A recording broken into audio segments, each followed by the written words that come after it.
6 News. It's time for a $98 AC tune-up.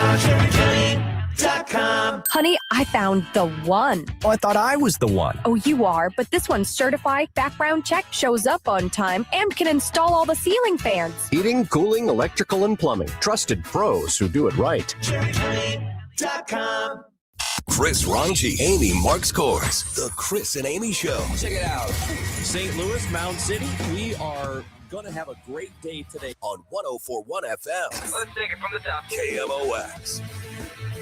Good morning, friends, and a very, very happy Monday to you. It is Monday, yes. March 16th, St. Patrick's Day is tomorrow. We are so happy you're with us. 314-436-7900 to join us by calling and texting, leaving us voice messages on the Odyssey app. Another great way to join in on the show's fun. We expect to have a lot of that today. Also, you can watch us on Facebook, YouTube, or Twitter, or all three, at Chris Amy KMOX. Time now for the top of the order. The top 3 stories everyone will be talking about.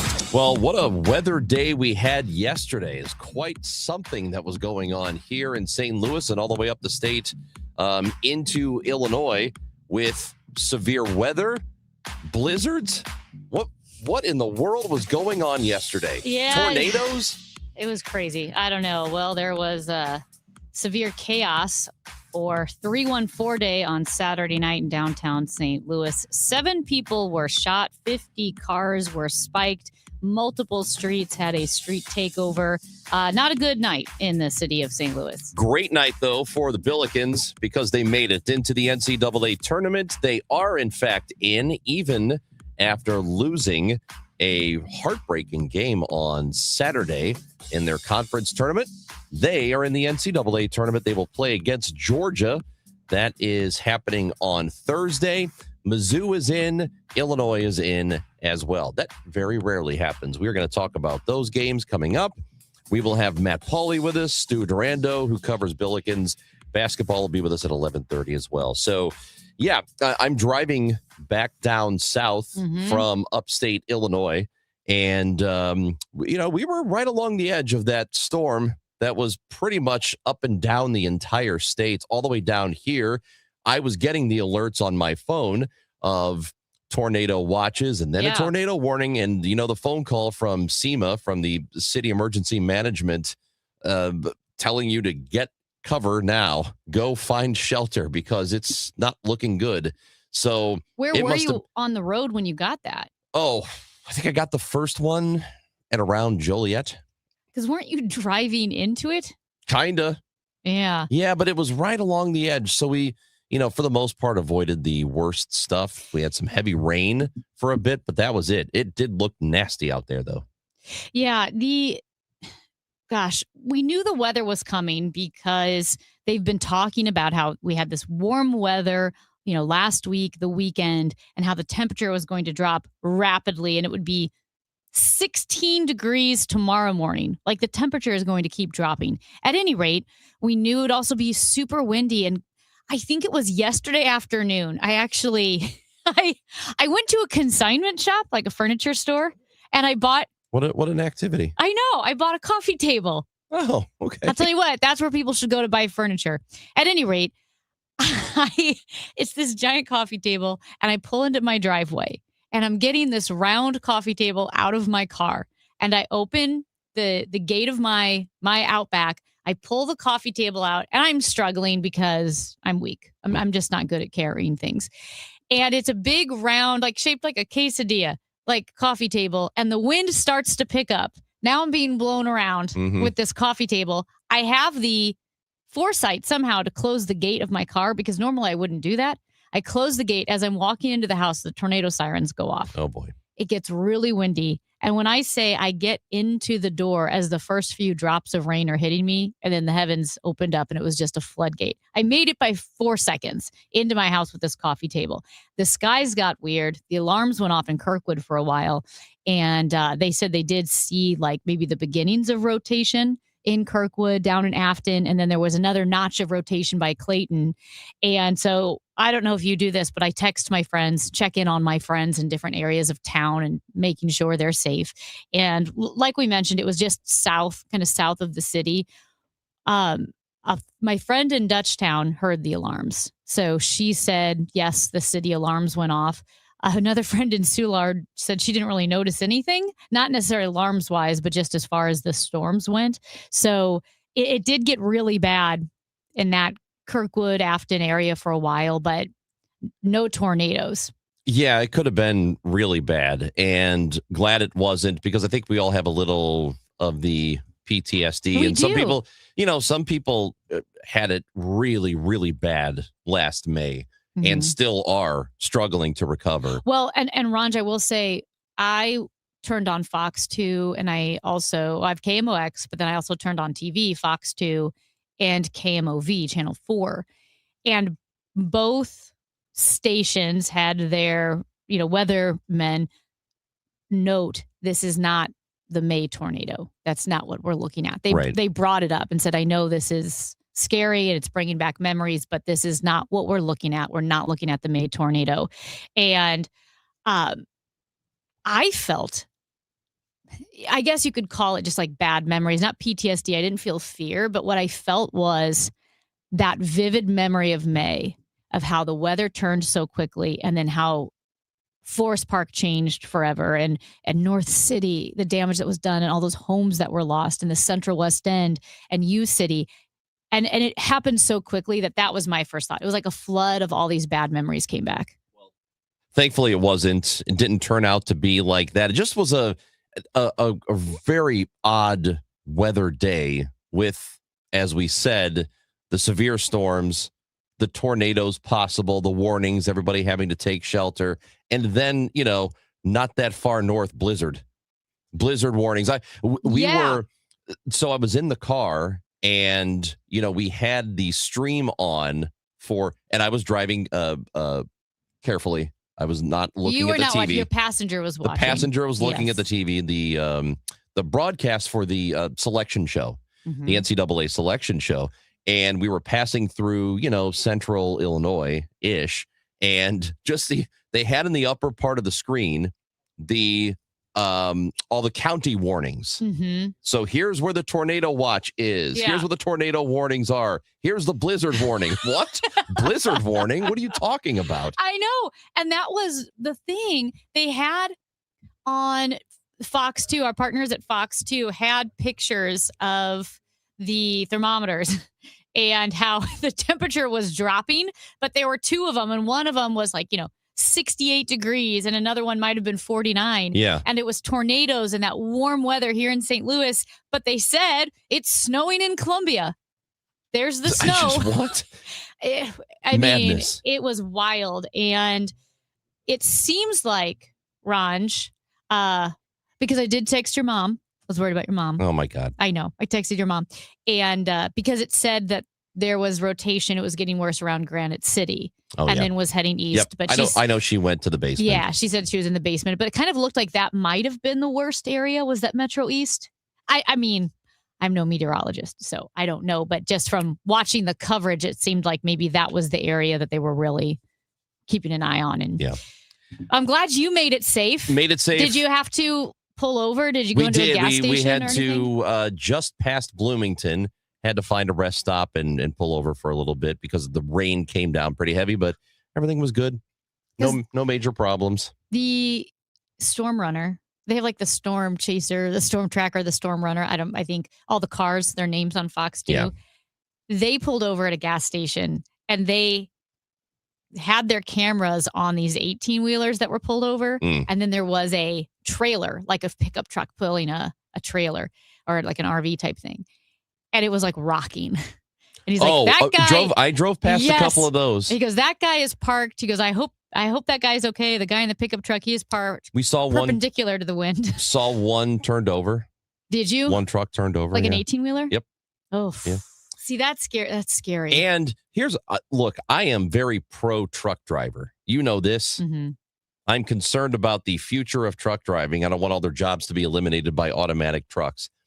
But The one thing, there are a couple of things that Yeah. truck drivers do that really annoy me. One of them is out of their control, and that is there is no vehicle that kicks up rain mist like a truck, Yeah. and just you can't see anything because it's kicking up all the water.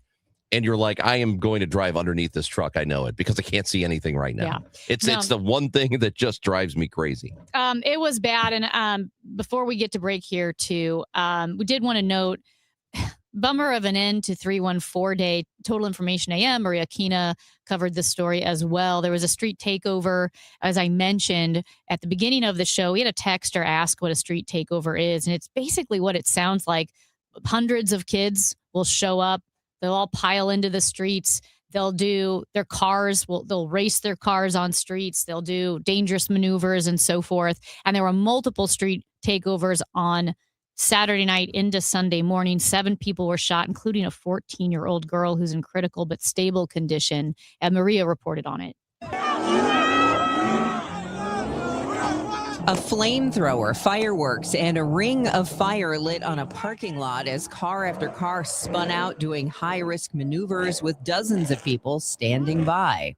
That was how hundreds of juveniles and others decided to celebrate 314 Day. St. Louis Police spokesman Mitch McCoy says 7 people were shot, including a 14-year-old girl, and there were numerous street takeovers. In addition to Morgan Ford and Gravois, there were street takeovers at Cary and Broadway, 13th and O'Fallon, and 13th and Cass. Officers assigned to Mobile Reserve and detectives with the Anti-Crime Task Force spiked about 50 vehicles, 50 vehicles, engaged in reckless behavior because they were fleeing law enforcement. McCoy says the recurring theme, juveniles without their parents. Our officers should not be your babysitter.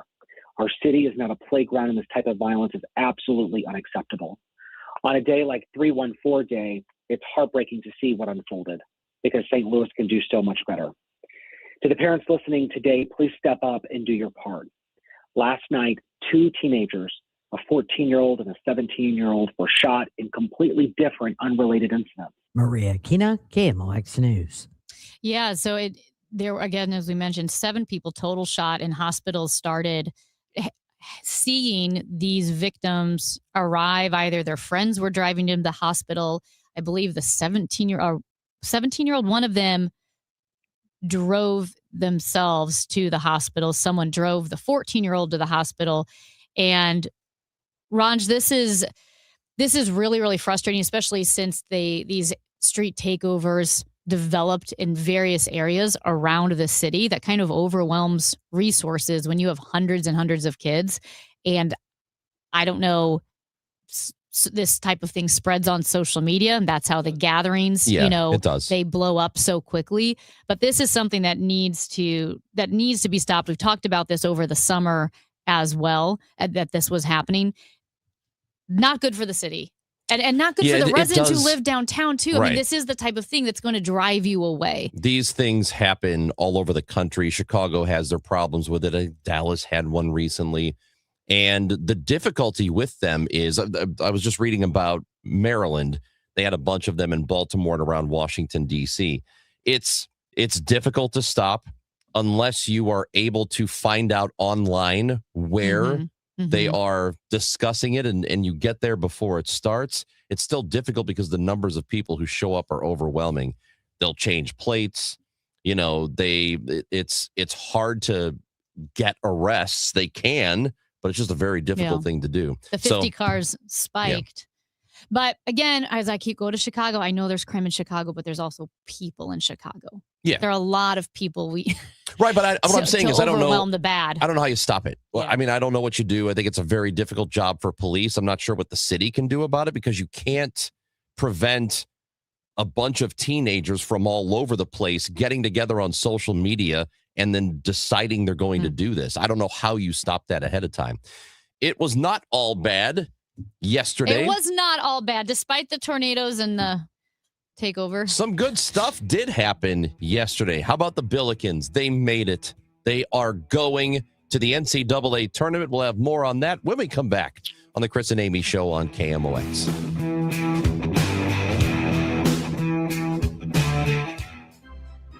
You can feel the Clydesdales circling the field. Hear the stands come alive. Smell the hot dogs, the popcorn, and cold beer in the air.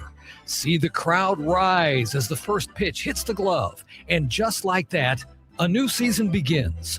The countdown is on until opening day, and tickets start at just $49. Don't miss St. Louis's favorite holiday. Get your tickets at cardinals.com/opening day. Swings, and it's a high fly ball. That's hit deep. It's a gunner! It's a gunner! And a game winner! Start the season in style on Saturday, March 28th. The Cardinals welcome the Tampa Bay Rays for a spring showdown downtown. That day, you can score a lightweight Cardinals pullover, a navy blue look built for early season nights, and easy everyday wear. Comfortable, classic, and ready for cool evenings at the ballpark. It's a layer you'll reach for all season long. Get tickets and details at cardinals.com/promotions. What's up? It's Draymond Green. I'm back for my 14th NBA season, and my podcast, The Draymond Green Show, is back too. This season, I'm breaking down games, reacting to the biggest NBA stories, and sitting down with teammates, rivals, and culture shapers. And trust me, I'm not holding back, on the court or on the mic. 2 new episodes every week. New segments, big conversations, real basketball talk for the real hoop heads. Listen to and follow The Draymond Green Show wherever you get your podcast. We're back. We're better. Let's get it. Indeed presents hires you can't afford to get wrong, like a cybersecurity engineer at a publicly traded company. We've been hacked! They're through our firewall! How is that even possible? They got my password. Please don't tell me your password was password. It's actually password 1. This is your job for sponsored jobs. This is what happens when you don't sponsor your job on Indeed. Next time, get matched with quality candidates with Indeed sponsored jobs. Visit Indeed.com/hire now and sponsor your job today. New Game Plus with Oxy makes your laundry smell incredible and fights stubborn smells, like the ones your dog Biscuit brought into your freshly made bed last night. But you washed that all away with Game, and now you're drifting asleep to the scent and sound of waves. Ah, no, that's the dog licking your ear. Biscuit. It just might be our greatest scent ever, now with odor fighting power. New Game Plus with Oxy. Hey guys, Glover here with my friends at Michael's Baths. Were you feeling a little embarrassed when the family came to visit for the holidays and all you could think about was your bathroom not quite being up to par? Now is the perfect time to plan ahead for a spring installation of a beautiful new bathroom. At Michael's Baths, we specialize in beautiful, safe bathroom remodels, from tub to shower conversions to full renovations, including paint and electrical work. Call 636-775-0800 or go to michaelsbaths.com. Mike is a great guy, does great work. That's michaelsbaths.com. Indian psychic and spiritual healer in St. Louis. Call 314-574-2667. Expert specialist in reuniting loved ones and husband and wife issues, family problems, and unnatural health and sickness, business and job-related issues. Special remedies to deal with negative energy, love spells, black magic issues, evil energies, and curse removal. Performs all types of spiritual prayers to heal the negative energy, balance the chakras, and much more. Contact Master Raj at 314-574-2667. I'm Dave Glover, and I see clearly now thanks to the doctors, Dr. Greg Birdie, Ranjan Malhotra, Robert Brusati, and Andy Royer. You can too. Just go to youridoc.com. Take a thrilling ride with your St. Louis Symphony Orchestra to the far reaches of space in John Williams and Kevin Putt's A Cosmic Journey. Experience Kevin Putz's otherworldly concerto, Contact, featuring the Grammy Award-winning trio Time for Three. Then soar through the unforgettable music from John Williams' iconic film scores, including E.T. and Star Wars. March 20th and 22nd at Powell Hall at the Jack C. Taylor Music Center. Tickets at slso.org. 100 years, one legendary voice. Relive KMOX's century of service. Classic audio, photos, videos, and more at KMOX100.com. My house has a new glow. I love my windows. Universal Windows Direct. Hey, it's Dave. Right now, buy 2 windows and get 2 free and 0% financing for 36 months, plus $500 off your project. Call 314-334-2522. Like me, you'll be saying, I love my windows. I love my windows. They've got that brand new home effect. Universal Windows Direct. Ooh, off we're gonna shuffle off to Buffalo. Tonight we're in a sleeper, there's no honey. Little hand wringing yesterday. I know that everybody else was like, oh, no big deal. Billikens are in. What are you worried about? They'll be fine. You know, after what happened on Saturday, and if anybody who did not see their game in the A10 tournament, which they lost to Dayton, one of the wild finishes of the conference tournament season. Man, they had I think they had 3 lead changes in 15 seconds. Just absolute madness. And Billikens ended up losing when they were up by 6 with about a minute or so to go. I mean, look, it wasn't, there should have been a technical foul on the other team called. I think everybody knows about this. And, you know, they should not have failed to inbound, just some simple stuff, right? It doesn't matter because they did make it into the NCAA tournament. Did not have to worry. They will play against Georgia on Thursday night. It is an 8:45 game. Ugh. So we're going to have the pregame show starting at 8:30 here on KMOX. And they are playing in Buffalo. They are playing in Buffalo. Buffalo. It's a 9:45 game for them. I think it's a really odd start It's a time. late, yeah. Well, here's the thing with the Billikens, at least. You don't know what to expect. Even if they're down by 21 points at the half, they might win. Well, like they did That's exactly right. on Friday. Why are they struggling so I don't much? know. Because we all know what it is. So they know that they're struggling in the first half. It's just a bit mind-boggling that they continue that pattern. You don't want to play with that, though. That's kind of like playing with fire, especially in the tournament. Well, you don't have a choice. I mean, if you do and you end up screwing up, you don't get a tomorrow to fix it. Right. Like you gotta be on point, man. And they better start. Hopefully they will on Thursday. Georgia's not going to be easy. No. And if they win, very likely going to play Michigan, because Michigan is the 1 seed. And that's the one thing about being an 8 or a 9, which is what the Billikens are. They're a 9 seed, is that your second round matchup, it's going to be against the number 1. Probably. Only a couple of times in history has the number 1 seed lost its first round game. And I doubt Michigan is going to do that because they are very, very, very good. Well, I think your attitude has to be every team that you play is the number 1 seed. I think that's the attitude I would take. That's exactly I'd put that right. on a motivational poster. I don't know what that means. And but hang it in the locker room. That's very good.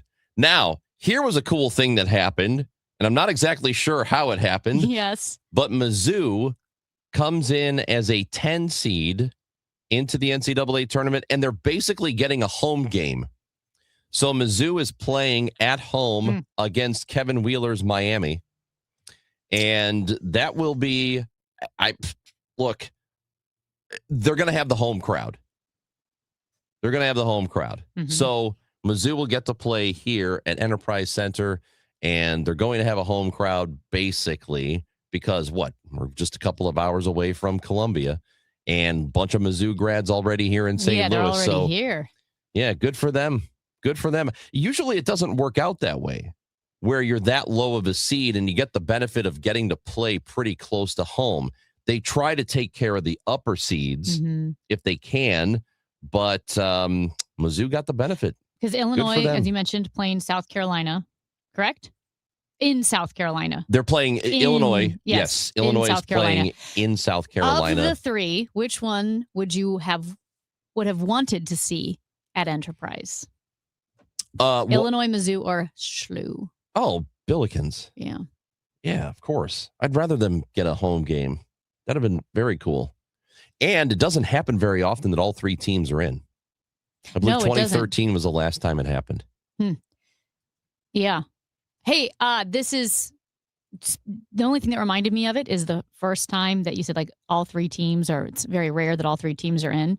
All 3 teams, men's ice hockey, women's ice hockey, and the USA Paralympic ice hockey team, the sled hockey team, they all won gold. I don't think that's ever happened.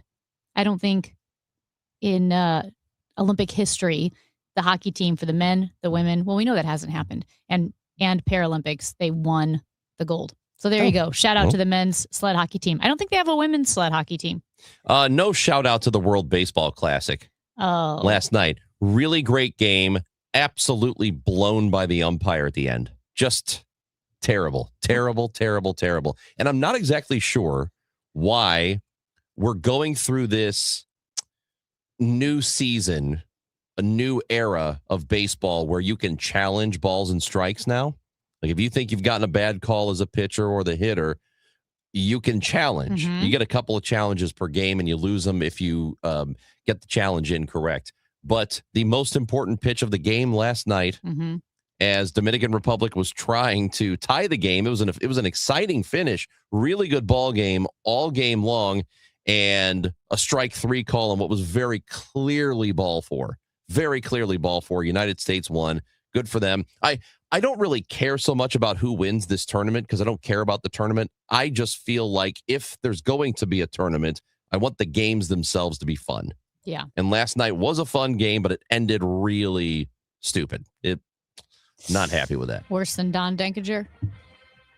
No, that was pretty bad. Yeah. I can give a little bit more on a balls and strikes call, but that guy was out by an entire step. Stupid. Go Billikens! Billikens are in the tournament. You can listen to it here Thursday night on 104.1 FM KMOX. Hey guys, it's Dave from The Glover Show, trying to explain The Glover Show. So when I was a younger man, I used to go to happy hour almost every night, and I loved it. And I've always thought of my show as being like happy hour. It's always interesting. It's often silly, but not always. There are real things to talk about. I am amongst friends, politics, and personal things. So that's what it is, really. It's happy hour for thousands of us every day between 1 p.m. and 5 p.m. And I hope you'll tune in and join the happy hour. This is Congressman Bob Onder. Tax season is here, and Missouri families are already seeing the real impact of the Working Families Tax Cut Act. House Republicans are delivering real results for hardworking Missourians. According to the Council of Economic Advisors, the bill is projected to raise wages in Missouri by about $3,000 to $6,000 over the next 4 years. That's more money for groceries, gas, and greater security for your family's future. In Congress, I'm working to protect working families, strengthen our economy, and ensure you are keeping more of your hard-earned money. Paid for by official funds authorized by the House of Representatives. Now, KMOX weather from the Saliga Heating and Cooling Weather Desk. 21 degrees, cloudy, and very breezy outside Studio B. The real field temperature is 12. Could be some flurries this morning. Otherwise, times of clouds and some this afternoon. Cloudy and very cold with the temperature approaching a record low of 10 tonight. That record was set in 1900, a low of 15. Weather sponsored by the Overhead Door Company of St. Louis, 100 years. That's how long Overhead Door Company of St. Louis has been repairing and replacing garage doors. For same-day repair service and no extra charge for evening or Saturday service, schedule online at overheaddoorstlewis.com. It's time for a $98 AC tune-up. Siteman Cancer Center Spotlight. Dr. Jean Wang, a WashU Medicine gastroenterologist at Siteman Cancer Center. Once you're 45 and over, even if you're not having symptoms or even if you don't have a family history, we recommend everyone get screened for colorectal cancer because everyone is at risk. Everyone is at risk, even if you're not having symptoms. This is Colorectal Cancer Awareness Month, and for more information, you can visit siteman.wustl.edu. New tax resolution firms are popping up every day with high-paid celebrity endorsers, advertising ridiculous claims in their TV ads. That's why they have the tiny, unreadable disclaimers at the bottom of the screen. Hi, this is Lance Drury with the Lance Drury Law Firm. Our ads never have those ridiculous, fast-talking, tiny disclaimers at the end because, simply put, there are no guarantees when it comes to the IRS and wiping out tax bills. And we don't make promises we can't keep. Of course, there are ways the Lance Drury Law Firm can help resolve your tax debt, but no company can guarantee it will eliminate it.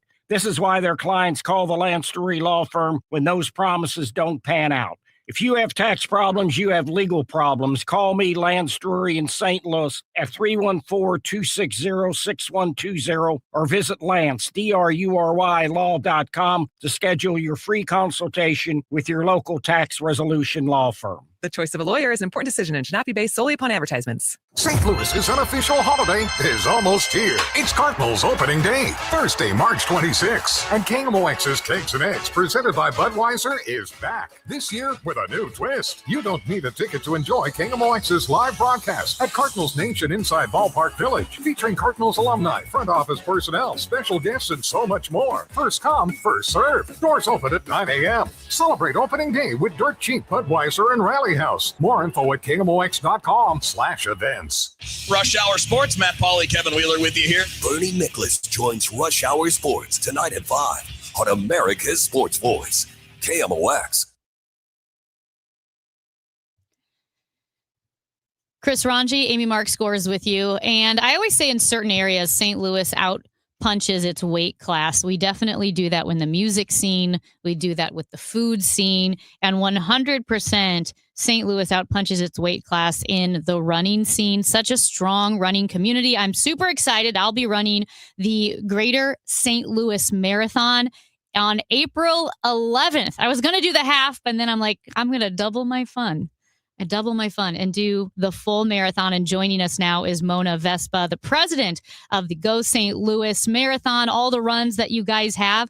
Mona, thanks for joining us in studio. I always see you in passing in Forest Park. That's right. That's right. I know we're in different clothes, but That's right. It's otherwise the same. We're in real clothes now. That's right. So I was just asking you, hey, how are things going as you get ready? What are we, 4 weeks out? Oh my gosh, from we the marathon? probably are. Yes, it's getting real. It's getting exciting and real. Because it's got to be super easy to shut down 26 miles of roads. To so do nice a of you to marathon. say it that way. Yes. Yeah. It is always an interesting feat, Yeah. but we make it happen every year. And you said people are excited about this year's race. People Tell are us excited. what's going on. Yeah. So, running the industry as a whole is just exploded, and we're grateful for that because I think we all benefit from that. So numbers are up. Everyone's excited. I feel like my job as the head of the local running organization that puts on the city's marathon is to provide runners with a 26.2 mile tour of the city on foot. Yeah. There's no better way to show off a city, in my biased opinion, than to get to run it. And so, we're really excited. The course goes through some great neighborhoods, great landmarks, great communities. It's just a really awesome way to see the vibrancy and unique areas of St. Louis. How do you determine the exact course and what it's going to look like? Yeah, that is a lot of moving pieces, literally. That was not a pun. But there's obviously things we have to work around. Street closures are a big deal. Mm-hmm. They take a lot of work. And so we work with the city to do all those kinds of pieces. But really, it is my job to make a great course that shows off the city. So we're running through the Gateway Arch National Park. That's a fun one. Federal government working with that entity. But to run literally through a national park. Yep. Yeah. Down on the riverfront, across the Eads Bridge, through these neighborhoods. So there's a lot of moving parts in terms of working with those communities, being mindful of the impact we're creating, but then also just, showing off the city. Mm-hmm. And it does look so different on foot. It's so funny how you take for granted the architecture, the vibe of an area when you're driving through. But when you're running over the Eads Bridge, you're on the riverfront, running around the arch, which is just wild. And then through the different neighborhoods. One of my favorite things about running locally, running in the St. Louis area, are friends who live along the course. And it's so fun knowing I'm going to see these people in Lafayette Square, these people in Soulard are coming out to this mile marker. And then, of course, this year, the full marathon will swing through Forest Park for a bit. That's right. And so, my friends who are going to be near the park or in Clayton, and it's, you feel so encouraged. These are my normal running routes, but it's like a giant party is happening for the entire thing. Yeah, no, that's what we're going for. I love that. and St. Louis really, really shows up. So not only that, you're not just putting on a marathon with the Greater St. Louis Marathon, but you've got the full marathon, the half marathon, 10K? 10K and 5K. And a 5K. Mm-hmm. So you're putting on 4 races. Yeah. Yeah, I know. Are they all on the same day? They are on the same day and at the same time. Okay. The good thing about running is it's so inclusive of lots of different levels and abilities. And so when you add in that 10K and 5K distance, it really just opens it up to people who can come out with their family. Mm-hmm. They can, different ability. They may have just started running, and they can be a part of like the energy. You know this, Amy. Yeah. The energy at a start line is like nothing else. And if you are like down, if you are cynical, if you're feeling like the world's falling apart, I am telling you, show up to a marathon. Yep. The energy at the start line and the finish line and the humanity of the finish line of a marathon finish So is like nothing. Where's it starting again? Start line is at Market and 15th Street, Okay. and the finish is just across the street at Chestnut and 18th. So we're right downtown. And so you said the street closure is a really big deal. Is it how long do they allow you to do it? Are they like, okay, if you don't finish this race in this amount of time, get off the road because we have cars coming through? Yeah, no, it's a good question. So the street closures are rolling. So what we do, they're all closed down really early, right? Because you got 10,000 people starting at one time. But then as that tail moves along, so we have a time limit. We say, okay, we need you to be able to run walk this minute per mile maximum. And then they reopen as they go because the whole thing really goes into like 1 o'clock in the afternoon. Yeah. So 26 miles aren't closed for that long. We move it along as the runners progress. So and like the sag wagon, I call it the sag wagon. right. There's always a sag wagon. Yeah. And we've all been there.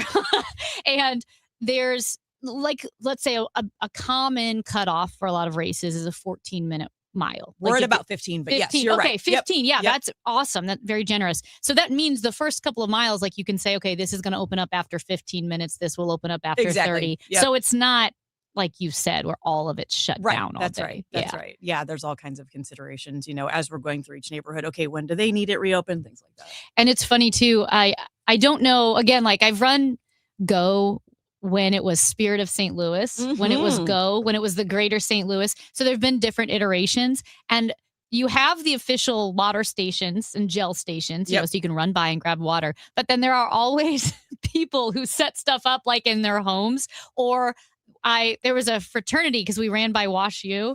They had so much beer, and it was like mile 23, and they were handing out beer. And I didn't take any. Some people take but that. I know a lot of Plenty. people who took some, and it's like pretty funny because you never know what people are going to be handing out. It is like beer or donuts. Like it's pretty funny. So I know that they do have those. What is it called? Beer mile or a race that you'll run and they'll give you beer at the end.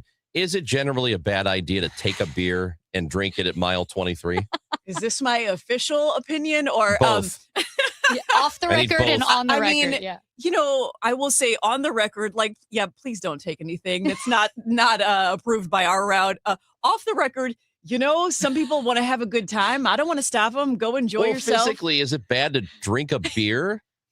Here's like my honest opinion. Depends on the weather. If it's like cool, if it's not this weather, but if it's chilly out and like you feel fine, go for it. It's just some carbs. Yeah. If it's hot, don't dehydrate yourself anymore. That's really smart. And Mona, you know this too. With ultra runners, the number one skill you need to have as an ultra runner is you need to have like an iron stomach. Totally. But Camille Herron, who was the world record holder at one time, men and women, for the 100 mile, and she was doing this race where I think it's like you try to see how far you can go in 48 hours or something, or 24 hours. I think she ran maybe it's 24 hours. She ran like 148 miles, but she was really lagging at like 110, and she drank a beer and Taco Bell. Like oh my her goodness. coach brought Taco Bell. Her coach brought Taco Bell and a beer, and she drank it, and she felt so much better. Oh. That would not be me. That would kill me probably. I would probably die. Yeah. But anyway, those are ultra runners. So you can still register for this event all the way up until it starts, or is there a cutoff? Because it's on April 11th. It is on April 11th. We will take registrations through the weekend of. So the only thing you can't do is register on the race day. But our expo's at Union Station the 2 days before, and you can register on site there even. Do you know how many people are coming in from other places? Is that the kind of thing that you can figure out before, or is it sort of a post mortem, let's see how many people from out of state showed up? We totally know right now, just by way of people registering and their addresses. So we can go look at that. Right now we're at about 35 or 40% out of town. Oh, wow. Yeah, the other percent local. Yeah, we're getting there. I think it's obviously always our goal to like showcase the city to like regional runners and bring people into St. Louis, while also knowing that like the base of our running community is so awesome to come out and support this event. But yeah, so I think this year I'm hoping it's getting even more of a shift towards out of towners, but we'll see. Yeah. And I know that this race brings in several $1 million for the city, just whether it's food or hotels or what. It just really helps boost the economy on race weekend. Absolutely. And, this many people downtown. So you take the number of runners and then you can at least double that by spectators. So you're talking 20, 25,000 people downtown. That's no small thing. But also I'll go back to it's so impactful to bring people, whether they're from out of town or they're from St. Louis and they don't get downtown as much, to come see the city. It's really impactful, I think, for our community to show up and make the city look really good. We really need that. And I think, obviously I'm a big fan of everything in downtown that's happening, but running has a very unique impact in that we really have people on these streets and they look great. People again and again say to me Mona, it looked good. Downtown looked good. And that's a big goal for me to be able to do that. What is your favorite thing about race day? Well, it's a good thing you didn't ask what isn't my favorite. No. Yes, what don't you like? No. It's a lot of stress. Sometimes I say this takes years off my life every time. This one. No, there is, there's a lot that goes into planning a marathon. We've been doing this for, almost 9 months, if not even more.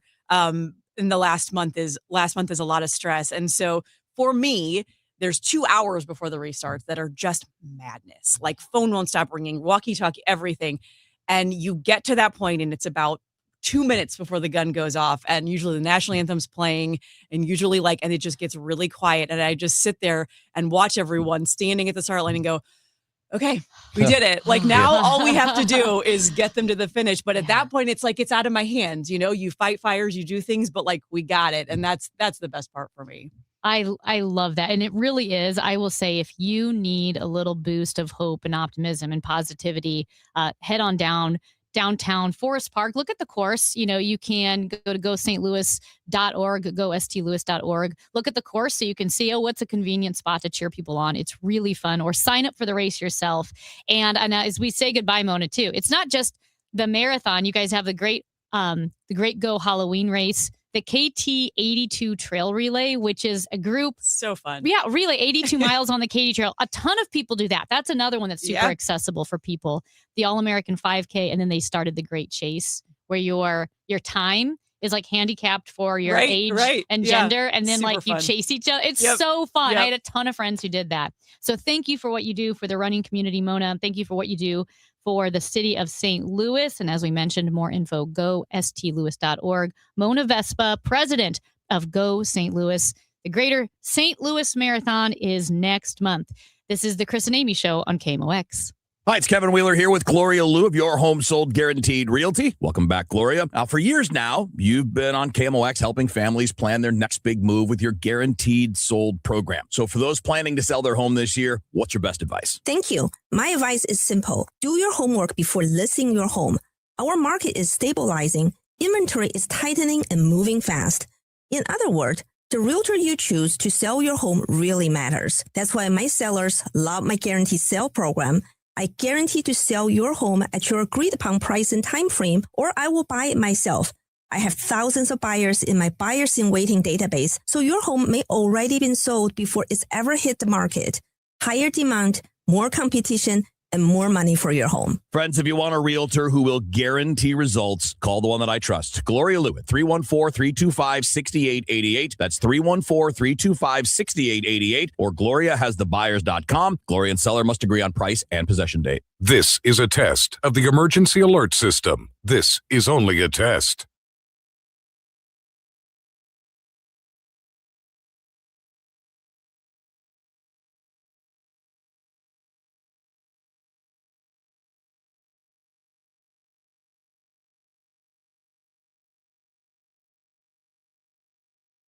This has been a test of the emergency alert system. This was only a test.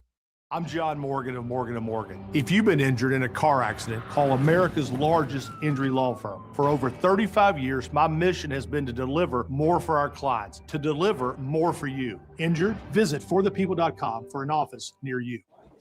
Okay, class, let's begin. Psst, love your boots. I just sold a pair like that on eBay. Oh, really? Yeah, it took like 2 seconds to list and they sold almost immediately. I've been selling everything lately. Some chunky boots, a faux fur coat I never wore, and a vintage chair that was more of an expensive clothing rack. You know, I actually bought these on eBay.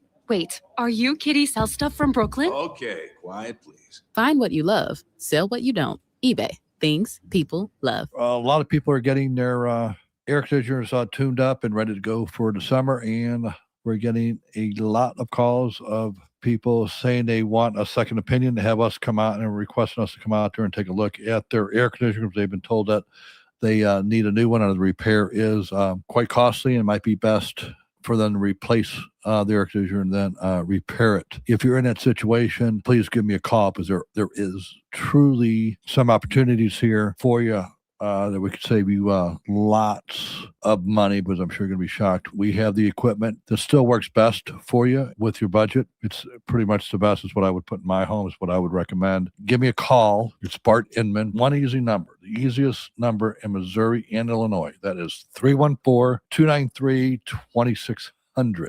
Or the online thing, and that is bartinman.com. That's Bart with a B, Inman with an I.com. God bless. What if every time you spent money, you saved money too? With Achieve It Checking from Together Credit Union, you can do just that. Every debit card purchase is rounded up to the nearest dollar, and the spare change goes right into your savings. And here's the best part. Together Credit Union boosts your progress by matching qualifying savings up to $8 a month. It's a free checking account that helps you achieve more automatically. Learn more, or better yet, enroll today at togethercu.org. Together Credit Union. Federally insured by NCUA. Wesley Financial Group is not a law firm, and Chuck McDowell definitely not an attorney. This is Chuck. If someone talked you into buying something really silly and you want to get out of that silly little thing, my advice, get the facts. Call me and I'll send you our timeshare exit kit absolutely free. Inside, you'll learn how timeshare works and all your options for cancellation. Call Wesley now for your free exit information kit. 800-909-9696. 800-909-9696. Workdays can be unpredictable, but your workwear shouldn't be. With a Cintas Apparel Plus program, you'll have freshly laundered garments for everyone on your team delivered every week. Cintas has workwear for just about any job imaginable, with high-performance fabrics and an uncompromising fit that stretches and moves with you. Don't leave looking and feeling good to chance. Visit Cintas.com. Oh, I'm ready! And get ready for the workday.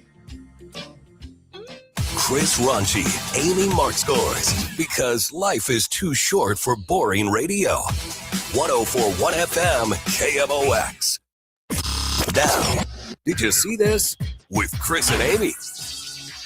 Branch, a Chinese national has been arrested in Kenya's main airport because he was trying to smuggle more than 2,000 queen garden ants out of the country. So it was in Nairobi. He was trying to get 2,000 queen garden ants. Apparently, ant trafficking is a really big deal.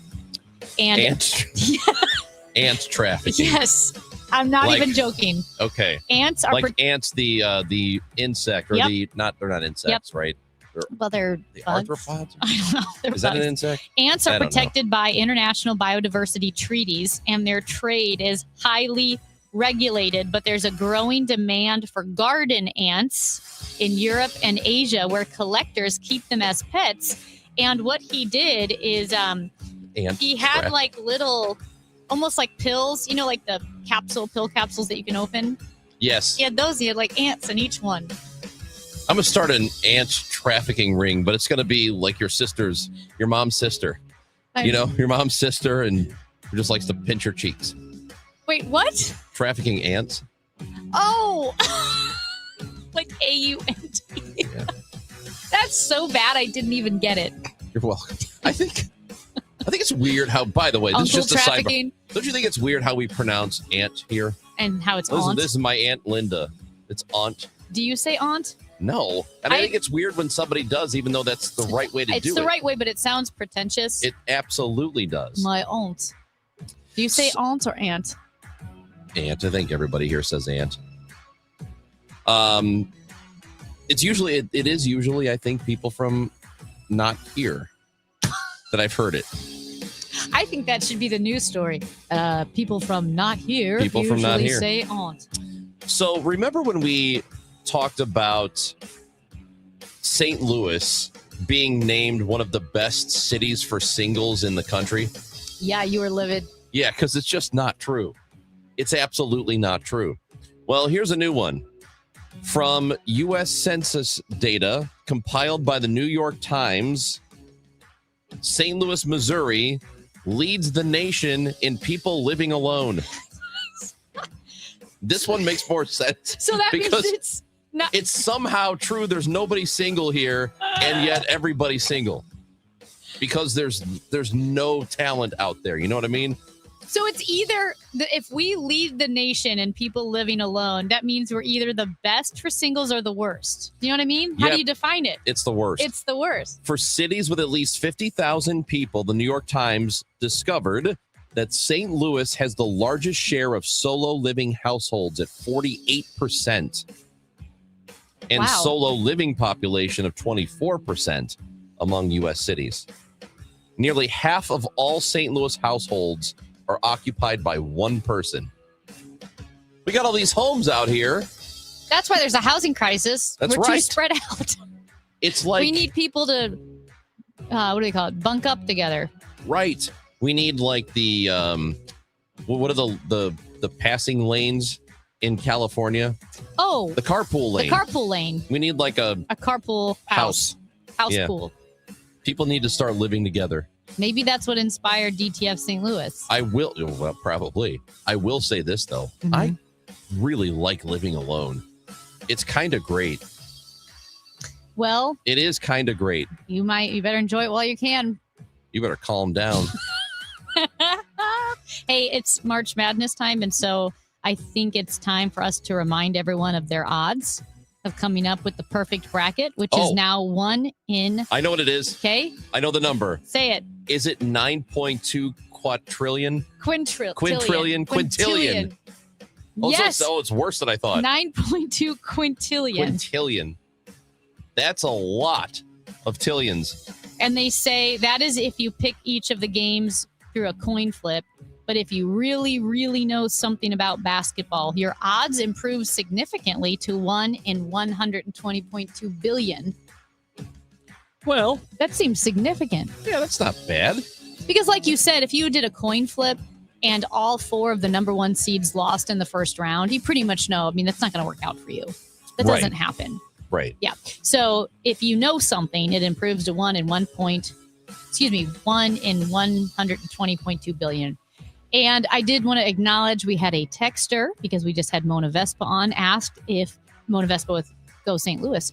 Chris, are you signing up for the half marathon? And no, he is not because I already signed him up. Oh, cool. Chris Ranji is signed up for the Cool. Greater St. Louis half marathon. Cool. I'll see you there. Amy really wants me to come up to the parade route and say hello. Yeah, come on. I'm not you gonna can do it. If I'm you not gonna do cared it. about this show at all. I'll tell you what, I'll bring a sign. No, you're going to You'll know stick a it's me, sign too. somewhere. That's all you're going to That's do. what I'm saying. Yes, I will stick a sign somewhere and you will know it's mine. Is it going to say, this is my sign? No. You'll know. You'll know it's me. You Can't know wait what? for you to see it. You're rude. You know what? Diapers are expensive. Diapers They are are. so expensive. And anybody who is having a baby, raising one, you know how much that costs.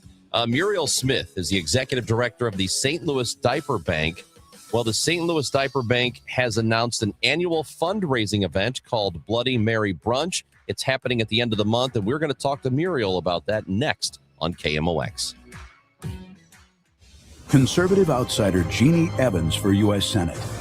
Evans is a proven fighter and the only candidate for U.S. Senate with guts and know-how to get the job done. As an attorney, she took on China and corporate criminals.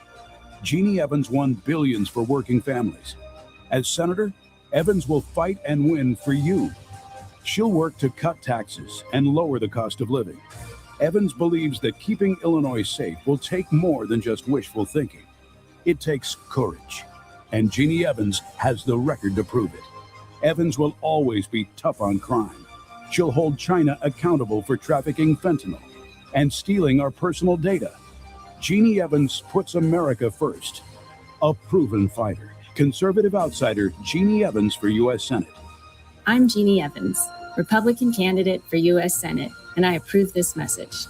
Paid for by Jeannie for Illinois. Staples presents That Was Easy. So I opened a restaurant and needed everything. Menus, signage, catering brochures. Everything and then some. I went to Staples. They printed it all and even suggested takeout menus. One money pit with a side of fries. But now at Staples, you get up to $125 off custom print orders. $125 off. Now you're cooking. Brand your business in a big way at Staples.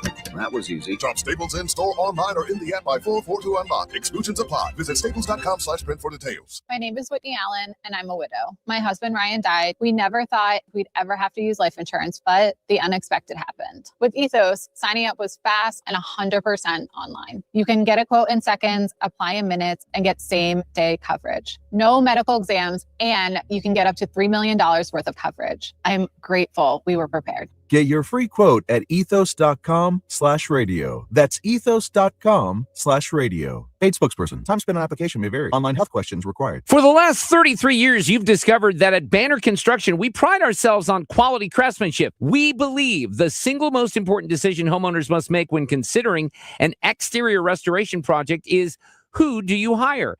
At Banner, we provide well-engineered, meaningful, long-term solutions to transform your home into the pride of the neighborhood. Let us help you fall in love with your home all over again. Call 314-569-1050 or visit bannerconstruction.com and have a banner day. Hi, this is Steve Butts from the Crawford Butts Insurance Agency. In 2026, our agency celebrates a momentous occasion as we celebrate 65 years of service to our clients, a tribute to our founder and my dad, Nor Butts. Our staff is ready to assist you with all your insurance needs. So please call me, Steve Butts, at 314-752-2500 or at crawfordbutts.com. For auto, home, and commercial insurance needs, that's crawfordbutts.com. The trusted voice of St. Louis. KMOX AM St. Louis. KMOX FM Hazelwood. Always live on the free Odyssey app.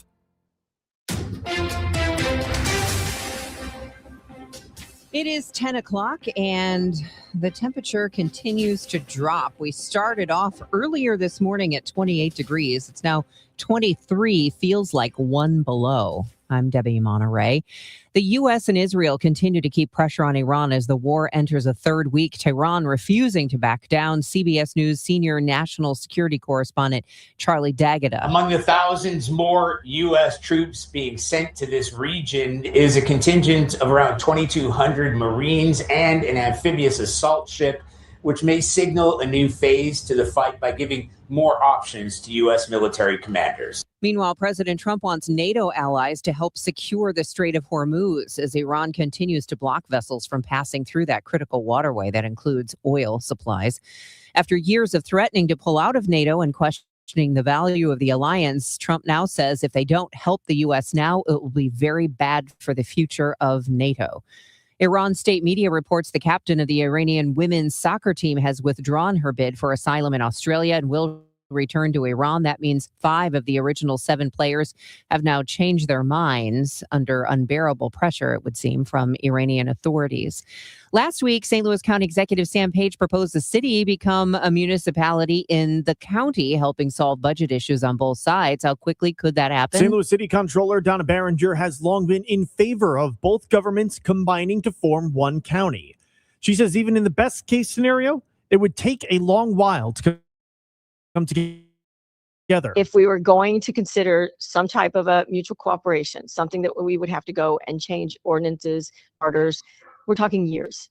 So where they stand today may not even be where they stand if this was even something that was being considered, because it would be at least 3 years away. Barringer says the county needs to audit themselves more to understand how they're spending their money, comparing it to how St. Louis City was running in the red many years ago. Sean Malone, KMOX News. Plans are afoot for the 217-acre former Emerson campus in Ferguson. SSL Investments of Webster Groves, tied to Ondor Law, has eyes on a mixed-use development, although few details have been released. According to the Business Journal, SSL is asking for 15 years of property tax abatement and other incentives on the property it's purchasing for around $18 million. From the KMOX Business Desk, if you're partaking in tomorrow's St. Patrick's Day celebrations, you may be eligible for a free ride home.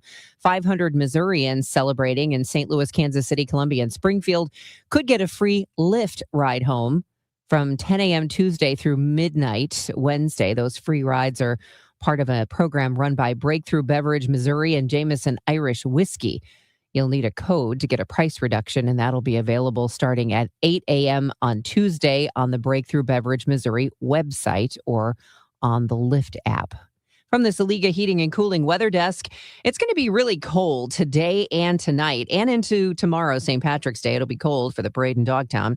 30 today, 38 tomorrow, 67 on Wednesday, 74 on Thursday, 82 on Friday.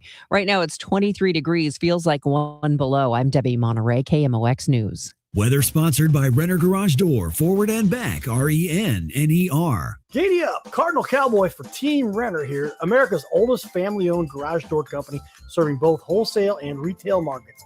Free repair or replacement quotes and $100 off a new garage door. RENNER. Chris and Amy now. The Dave Glover Show at 1 on the voice of St. Louis, KMOX.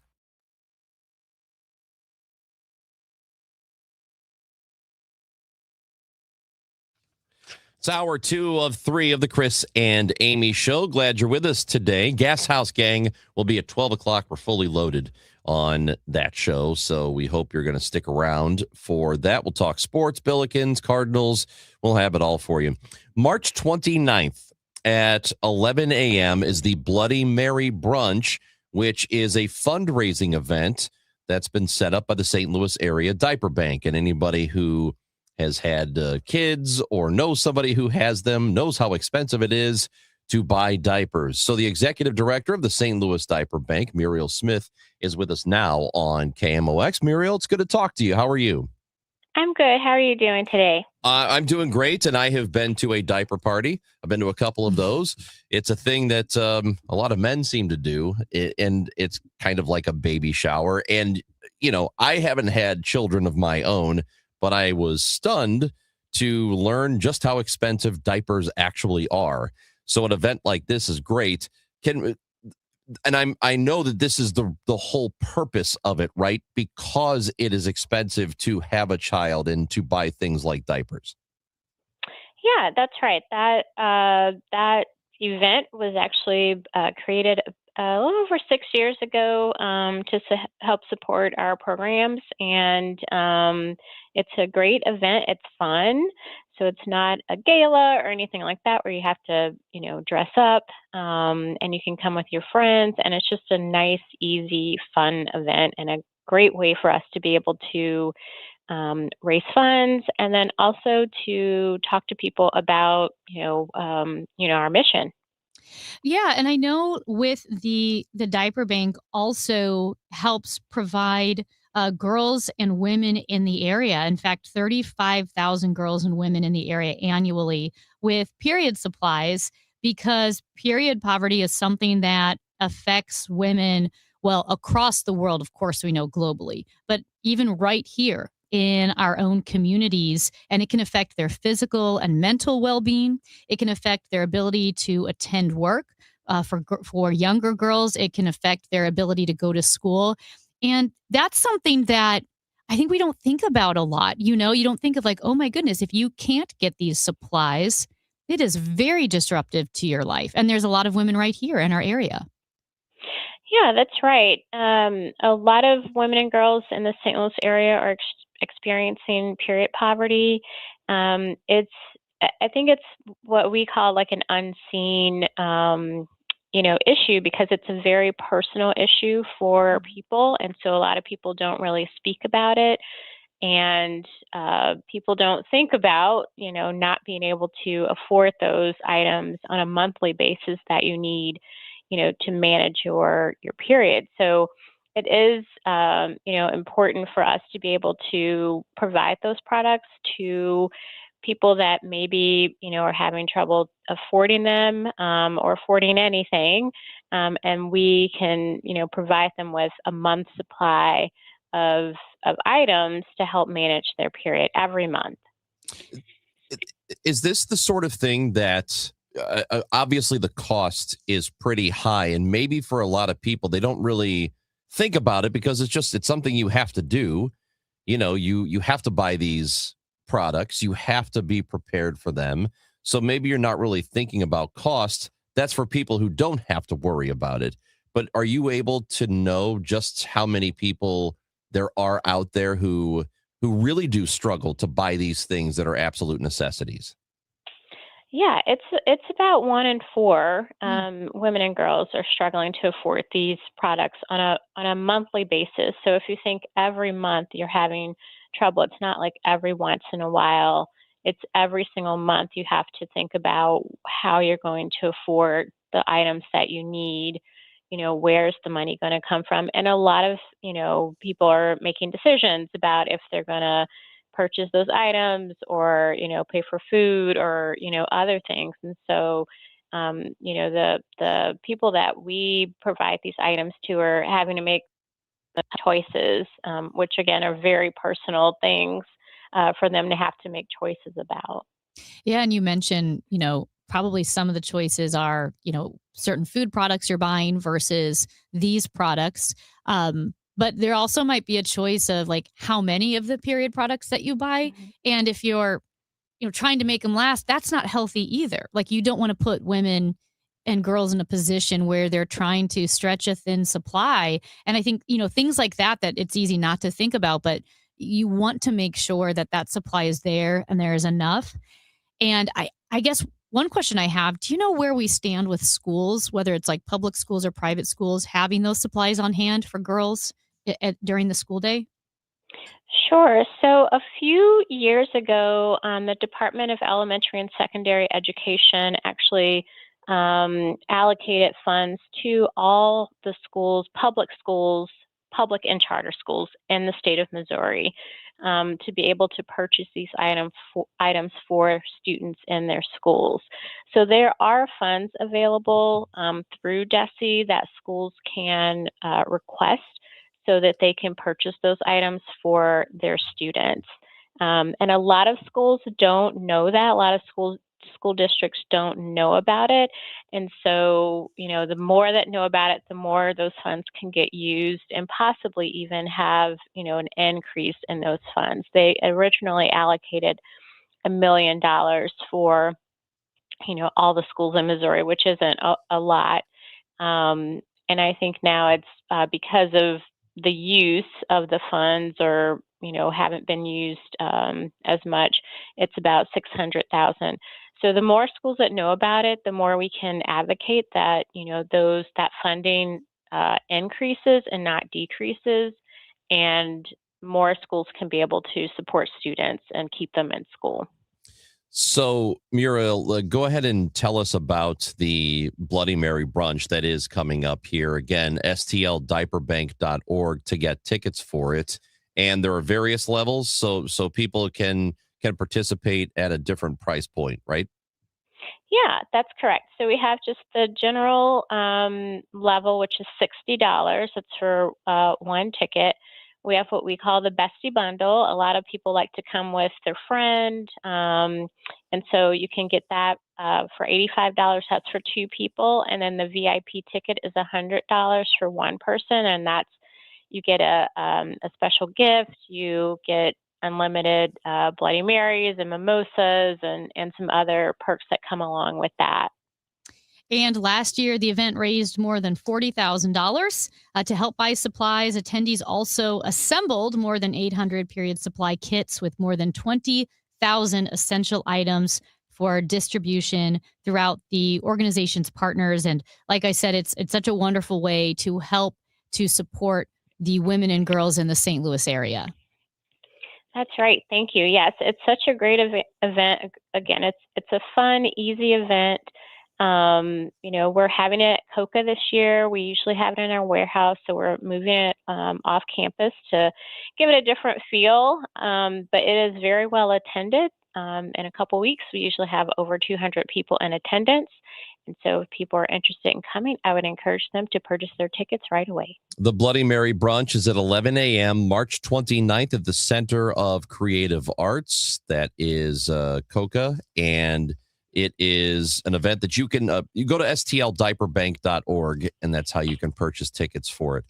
Again, benefiting the St. Louis area diaper bank. Muriel Smith, the executive director, we appreciate you. Thank you so much for talking with us today. Great. Thank you so much for having me on. I appreciate it. Again, the website is stldiaperbank.org to purchase your tickets. Yep. That's Amy Marks Kors. I'm Chris Ranji. We will have the Gas House Gang at 12. And as I said, it's a packed show. Mm-hmm. Danny Wexelman will be with us at 12. She's going to be with us for that first half hour. We'll talk Cardinals baseball with her. Bob Ramsey will talk Billikens, who are in the NCAA tournament. They'll have their game on Thursday night. And Amy Marks Kors. Hey. We'll talk Blues with us. That is all happening today. Gas House Gang, we go up until then at 12 o'clock on KMOX. Why do the national tax resolution firms need the tiny fine print at the bottom of all their TV ads? Hi, this is Lance Story with the Lance Story Law Firm. You don't hear fast-talking disclaimers in our ads because the claims we make are 100% transparent. The Lance Story Law Firm primarily focuses on one thing, IRS problems, and we're regulated by the Bar Association, and we have a AAA rating with the Better Business Bureau. IRS issues are serious legal issues. The Lance Story Law Firm has helped thousands of clients navigate the best resolution plans, and we tell you up front exactly how much it'll cost. Tax resolution law is all we do. So before you send money to some out-of-town, high-pressure salesperson, give us a call at the Lance Story Law Firm, located right here in St. Louis. Call today to schedule your free consultation with me, 314-260-6120, or visit lance.drurylaw.com. The choice of a lawyer is an important decision and should not be based solely upon advertisements. Larry Older here. You know, one of the most rewarding parts of sharing Relief Factor with you is hearing real stories like that of Sandra. She tells us, I've been hearing about Relief Factor on the radio for a couple of years, and I finally decided to try it because nothing else was helping my back pain. I know the feeling. With a 3-week quick start, she said, I went for it. Now I feel like a new person. That's Sandra's own words, and it's so gratifying to hear. I've told you about my brother Kirk having difficulty going up and down the stairs in the morning. He wouldn't listen to me. I told him to take Relief Factor. He finally did. Began moving better, feeling stronger. Too bad he didn't listen earlier. Try it for yourself. The 3-week quick start. And see how Relief Factor could be your game changer too. It is only $19.95. Think about it. Do the math.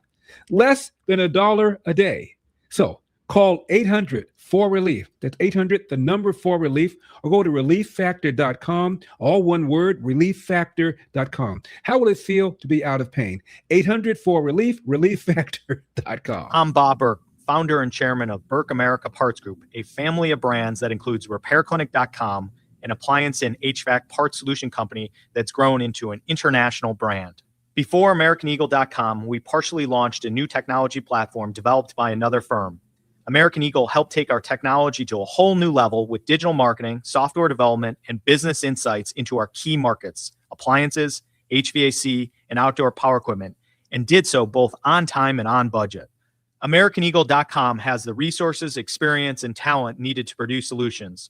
Our new technology platform, developed by AmericanEagle.com, has produced tremendous results with higher traffic, conversion, engagement, and online revenue. If you have any home repairs you need to take care of, check us out at repairclinic.com. If you need a world-class website or technology project, then I would highly recommend AmericanEagle.com. Call AmericanEagle.com at 773-NETWORK. That's AmericanEagle.com, 773-NETWORK. Renewal by Andersen is the #1 window and door brand for customer service. Schedule your free inspection today. Call 877-WINDOWS. That's 877-WINDOWS. Or head to rbastl.com. Save big money on everything for your next project at Menards. Update your home with Palmero vinyl plank flooring. It provides a genuine weathered wood look that complements any decor and clicks together for easy installation. It's waterproof and scratch and dent resistant, making it perfect for active families. Save big money on our wide variety of flooring options at Menards. Plus, check out our weekly flyer on menards.com for all the great deals happening now. Save big money at Menards. Proudly serving St. Louis for over 100 years. KMOX, the voice of St. Louis. All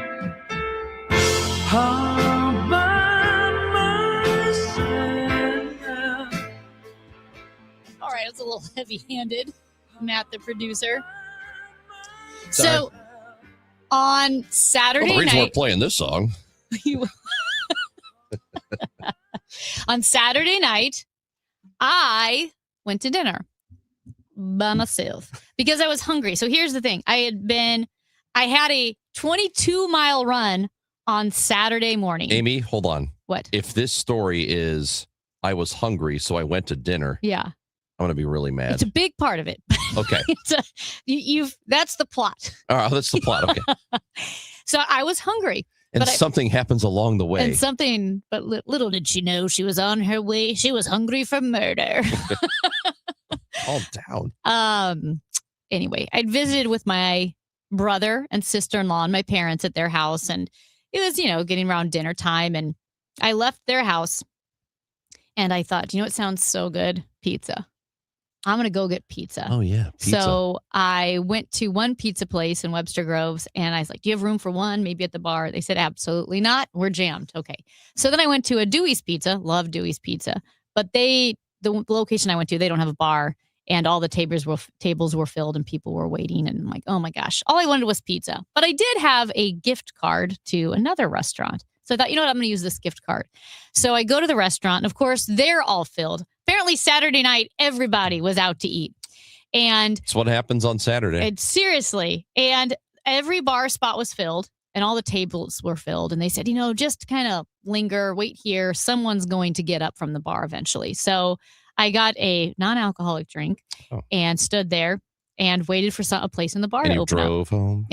And I drove a non-alcoholic car back, and someplace opened up in the bar. This couple left, so I creep up behind him and I take my seat, and I'm sitting there, and eventually the bartender comes over, and he's like, the menu's in front of me, and he said, are you waiting for someone, or do you want? And I go, no, I'm not waiting, it's just me. He said, okay, are you ready to order? I said, yes. And so I ordered, because I had a gift card, I went all out and ordered like a salad and bread. I got a steak. Good for you. That's exactly the issue. So I ordered, the bartender walks away, and the woman next to me, who was probably a couple years older than I am, maybe late 40s, she goes, points at me and goes, good for you. And I was like, excuse me? She's like, good for you. It's just me. You're going to dinner by yourself and you're ordering a steak. I'm like, yeah, I go to dinner solo a lot. I go, it's really relaxing. She's, oh, and you got a steak. I'll have to try the steak. Is it good? I guess. I haven't eaten it yet. I just ordered it. And she was just so, I think she thought I was brave. For going to dinner by yourself. I felt like Susan B. Anthony, honestly. And anyway, but she's like, good for you. But it was kind of that, you're so brave, but I'd die if it were me. You know what I mean? I hate this woman. I don't like her at all. So then she got up because their table was ready. So her, significant other comes over, and they get up, and she gets about 10 feet from where I'm standing, and then points at me and goes, you enjoy your dinner. You have a great meal. Now, I know she was being super nice. I hate her. It was hate her. But like I said, I go out to eat all the time solo. You're hungry. What are you going to do? And I had a gift card, and it's really fun. There is nothing better than having a gift card and going to the restaurant and spending it entirely on yourself, because you just order as if you're a millionaire. That's how you feel. Like, I'm going to order everything. And I think a lot of people don't do that. I think she was very, I think she's trying to be nice, but it was condescending. The pretentiousness of this woman to say to you, "Oh, honey, look what you you are so brave. You're so brave. For going out to eat by yourself. You must be lonely. You have nobody in your life. I know. You are a sad sack. I didn't have Nobody wants to spend any time with you just because you're so awful and embarrassing and you smell and maybe sweat a little too much. And Well, you the talk sweating- loud the and sweating you is talk loud Right. and nobody really likes you. You're not supposed to be And it's- saying true things. Well, I'm saying, I mean, how dare this woman Yeah. say these things to you How does she with know- her eyes? how does she she- said those things with her eyes to you? How does she know I don't have a nagging husband and 7 kids at home that I wanted to get away from? This was the quarterback. Was it Kirk Cousins? No, one of the older quarterbacks. He maybe had retired fairly recently and was talking about being out to dinner and seeing a guy come into like a sports bar and sit down at the bar and have a whole dinner and, to himself and then maybe have a beer or something. And he was just talking about this recently within the last 6 months, I guess. And he said, I used to look at that guy and feel sorry for him because here he is, he has nobody. And he's like, and then I realized, I'm at home now, retired. I have all these kids, and sometimes I just want to get out. And I just realized that guy's living the life. Yeah. I do not feel sorry for that guy anymore. He is living the life. And I think I want to do a PSA is if you see a woman or a man by themselves, like on a Friday or Saturday night, sitting at a bar, and it was a spread. Ranj, I had the salad, Mhm. the house salad with this onion vinaigrette, and then they gave me a whole plate of bread, like different kinds of thick cut, freshly baked bread, and then like some butter, and then the steak dinner with potatoes and Swiss chard. It was a spread. Yeah. If you see someone, Yeah. they might be having a great time because I was really enjoying myself. Yeah, I love eating. And by the way, it was Joe Flacco I was thinking of, who during his playing days, his wife and kids would come with him to where he was. But this last time in Cincinnati, they didn't. So he was just kind of there by himself while the kids were back home with the wife. And he was having all this time to himself and was realizing how great it is. And I agree with him. And I think when I was younger, I would see somebody having dinner alone and I would feel sorry for them. Like, oh, they don't have anybody. Yeah. But the older you get, and then you do it yourself Yeah. a few times, you go sit at a bar and have dinner or just have a table for one. I do that all the time. Yeah. I love it. I've been doing it for years. I've been doing I think it it's for great. years. Yes. It's so great. It's the equivalent. Actually, it's more enjoyable than going to a movie by yourself. I which I don't have like done. movies, so I don't do that. Okay. Well, here's the thing, because we have a texter. I'm not mad at the woman. I wasn't upset. Like I said, I thought it was funny. No, I and, hate her. And Ranj is the one that's upset. Yeah, I don't like her. very, very confident in doing things solo because I have traveled to Australia solo. I went on a week-long ski trip solo, drove to Colorado and skied, and I go all the time and I really enjoy it. I thought it was funny and sweet. My main thing was I thought, oh my goodness, like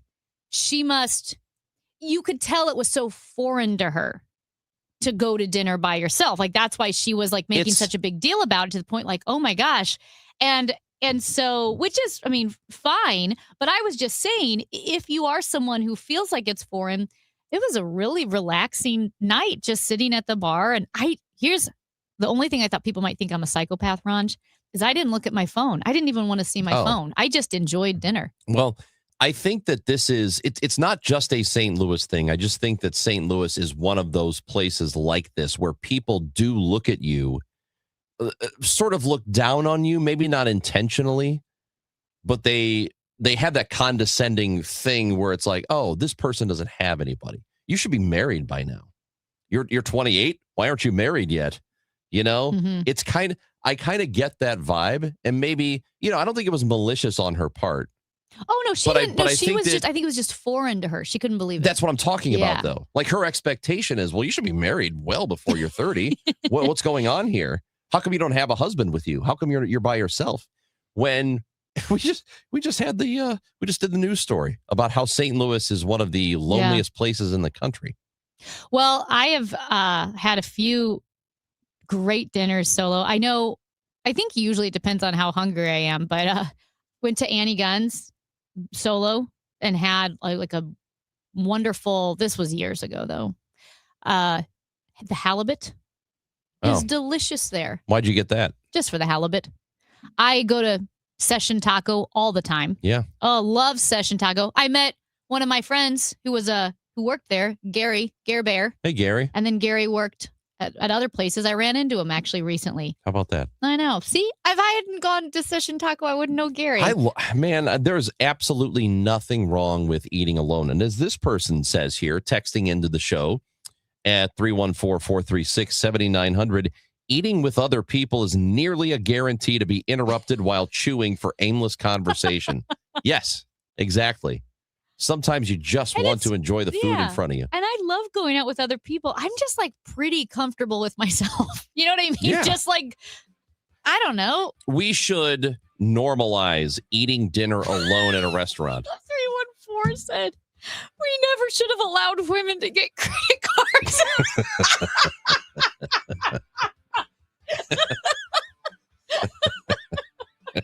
Before you know it, they'll be eating dinner by themselves. They'll be renting cars. Wow. I love that. We're going to talk to Matt Pauley when we come back.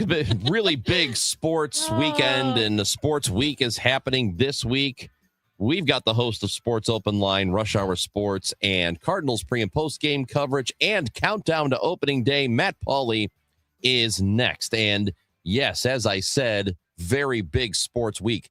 So I think the end of the professional football season, Super Bowl, is awesome. It's a great event. Football is probably my favorite sport at this point. But I'm going to tell you that this event, the NCAA tournament, is the best sporting event of the year. And right now, FanDuel is dropping bonus bets into everyone's account for the tournament. All you have to do is opt in to claim your bonus. You can use them on your bracket picks, your money lines, spreads, totals, game props. If you want to go with the same game parlay, you can do that too. Don't wait, though, because the bonus bets are only available for a limited time. Go to FanDuel.com/Missouri to learn more. FanDuel, it's time to dance. Must be 21 or over and present in Missouri. Bonus issued is non-withdrawable bonus bets, which expire 7 days after receipt. Max bonus $500 unless otherwise specified. Restrictions apply. See terms at sportsbook.fanduel.com. Gambling problem? Call 1-800-GAMBLER.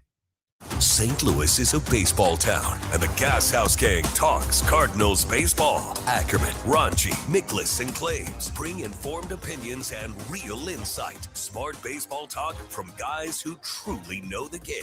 And get ready, Cardinals manager Ollie Marmol returns every Tuesday starting March 31st. Passion, knowledge, the best baseball talk in town. The Gas House Gang, weekdays at noon. We know baseball. KMOX. Nothing makes a gathering great like Eggland's Best Eggs. They're just so delicious with better nutrition, too. For us, it's eggs any style, as long as they're the best. Eggland's Best. Better taste, better nutrition, better eggs. Now, KMOX weather from the Saliga Heating and Cooling Weather Desk. Partly cloudy, very windy, very cold. It is 21 degrees. The real field temperature is 12. A high today, just 31. Tonight, breezy. Otherwise, clear to partly cloudy, very cold with the temperature approaching the record low of 10. That was set back in 1900. Brought to you by Eamon Gantner and Capriano, YourEstateMatters.com. Hi, Margaret with Eamon Gantner and Capriano. Before you packed your child off to college, did you get a power of attorney for them? Eamon Gantner and Capriano, YourEstateMatters.com. The choice of an attorney is an important decision and shouldn't be based solely on advertising. It's time for a $98 AC tune-up. Conservative outsider Jeannie Evans for U.S. Senate. Evans is a proven fighter and the only candidate for U.S. Senate with guts and know-how to get the job done. As an attorney, she took on China and corporate criminals. Jeannie Evans won billions for working families. As senator, Evans will fight and win for you. She'll work to cut taxes and lower the cost of living. Evans believes that keeping Illinois safe will take more than just wishful thinking. It takes courage, and Jeannie Evans has the record to prove it. Evans will always be tough on crime. She'll hold China accountable for trafficking fentanyl and stealing our personal data. Jeannie Evans puts America first. A proven fighter. Conservative outsider Jeannie Evans for U.S. Senate. I'm Jeannie Evans, Republican candidate for U.S. Senate, and I approve this message. Paid for by Jeannie for Illinois. I'm Piera Palazzolo, VP of Digital Marketing for the American Management Association, a company focused on the management training skills needed to enhance the careers of business professionals. We did our research when it came to the best companies for website development and chose AmericanEagle.com. And we couldn't be happier. AmericanEagle.com worked closely with us to understand the front and back end requirements needed to launch an e-commerce website that could handle the complexities of running thousands of seminars nationwide. Our robust new website and improved SEO saw immediate increases in site traffic and web revenue. If you're in need of managerial effectiveness and success, visit our website at amanet.org. If you're in need of a website that provides an unparalleled consumer experience, I highly recommend AmericanEagle.com. Transform your business today. Dial 877-WebNow1 for a free digital consultation with AmericanEagle.com. Rush Hour Sports, Matt Pauley, Kevin Wheeler with you here. Bernie Miklasz joins Rush Hour Sports tonight at 5 on America's Sports Voice, KMOX. Paulie's a great name. Oh, Paulie. What'd you do for Paulie? Anything? Me, Paulie, I was responsible. Paulie, we're here because of you. The host of Rush Hour Sports and Sports Open Line, countdown to opening day, and pre- and post-game coverage for the Cardinals, Matt Pauley, joins us now. He's with us every Monday here on KMOX. What's going on, Matt? Not much. How are you guys? Hey, we're great. Knowing the Billikens, they did, in fact, get in. I thought it might be a little dicey for them. Considering the way the last month of the season went, considering the fact they didn't make it to the conference tournament, I thought the odds were still better than not. It was just a little too uncomfortable for me, and it didn't matter. They got in. The moment they scheduled the watch party, it was like, all right, they're in. You don't schedule a watch party unless you know for 100% sure that you are into the tournament. So you've never seen the watch party where we have. I don't know. Like, yeah. I can't think of an actual, institutionally organized watch party where the school did not make it. I'm going to have to think about that because I do feel like it's happened where maybe they don't put the reaction on the CBS broadcast, but I do feel like teams have gotten together and been disappointed before, but I could be wrong. Well, no, about that. they invited fans out I'm not talking about just getting together to watch. I'm talking about the inviting the fans thing, the actual, it's an actual party. There's certainly situations where, CBS has the cameras and teams don't make it. That's not what I'm talking about. I'm talking about not just the team getting together, but everybody gets together. So what do you think about the draw? I don't love it. It's, you're going far away. Your second round matchup is really, really tough. So look, they're in. You can't complain that much about it. They opened up the door for the committee to give them a not so great situation by losing some games down the stretch. But I don't love it for them. Yeah, they will play in Buffalo. They play against Georgia. It is the 8-9 game. The 8 and 9 seeds play each other. The winner of that very likely is going to play Michigan in the second round. So that's a pretty tough draw, man. Yeah, Michigan has spent most of the year as the betting favorite to win the tournament. I think they have the third best odds now, but I mean, they are a legitimate national title contender for sure. All right, what did you think of the draw for Mizzou, who gets to play here? Yeah. Basically a home game. They're the 10 seed, and they'll play at home against Miami. They are quite lucky to be a 10 seed playing in a very, very friendly environment like they will. Same thing. Second round matchup is going to be really tough because that's Purdue. Purdue just beat Michigan in the Big Ten championship, and Purdue spent the first month of the season as the betting favorite to be the tournament champion this year. So same thing on the second round matchup, but in terms of that first round matchup, as a 10-7, it doesn't get much better. And we see a lot of 10s win. Again, that's one of those, when you're filling out your bracket, 10-7 is one of the first spots you go to in terms of thinking about upsets.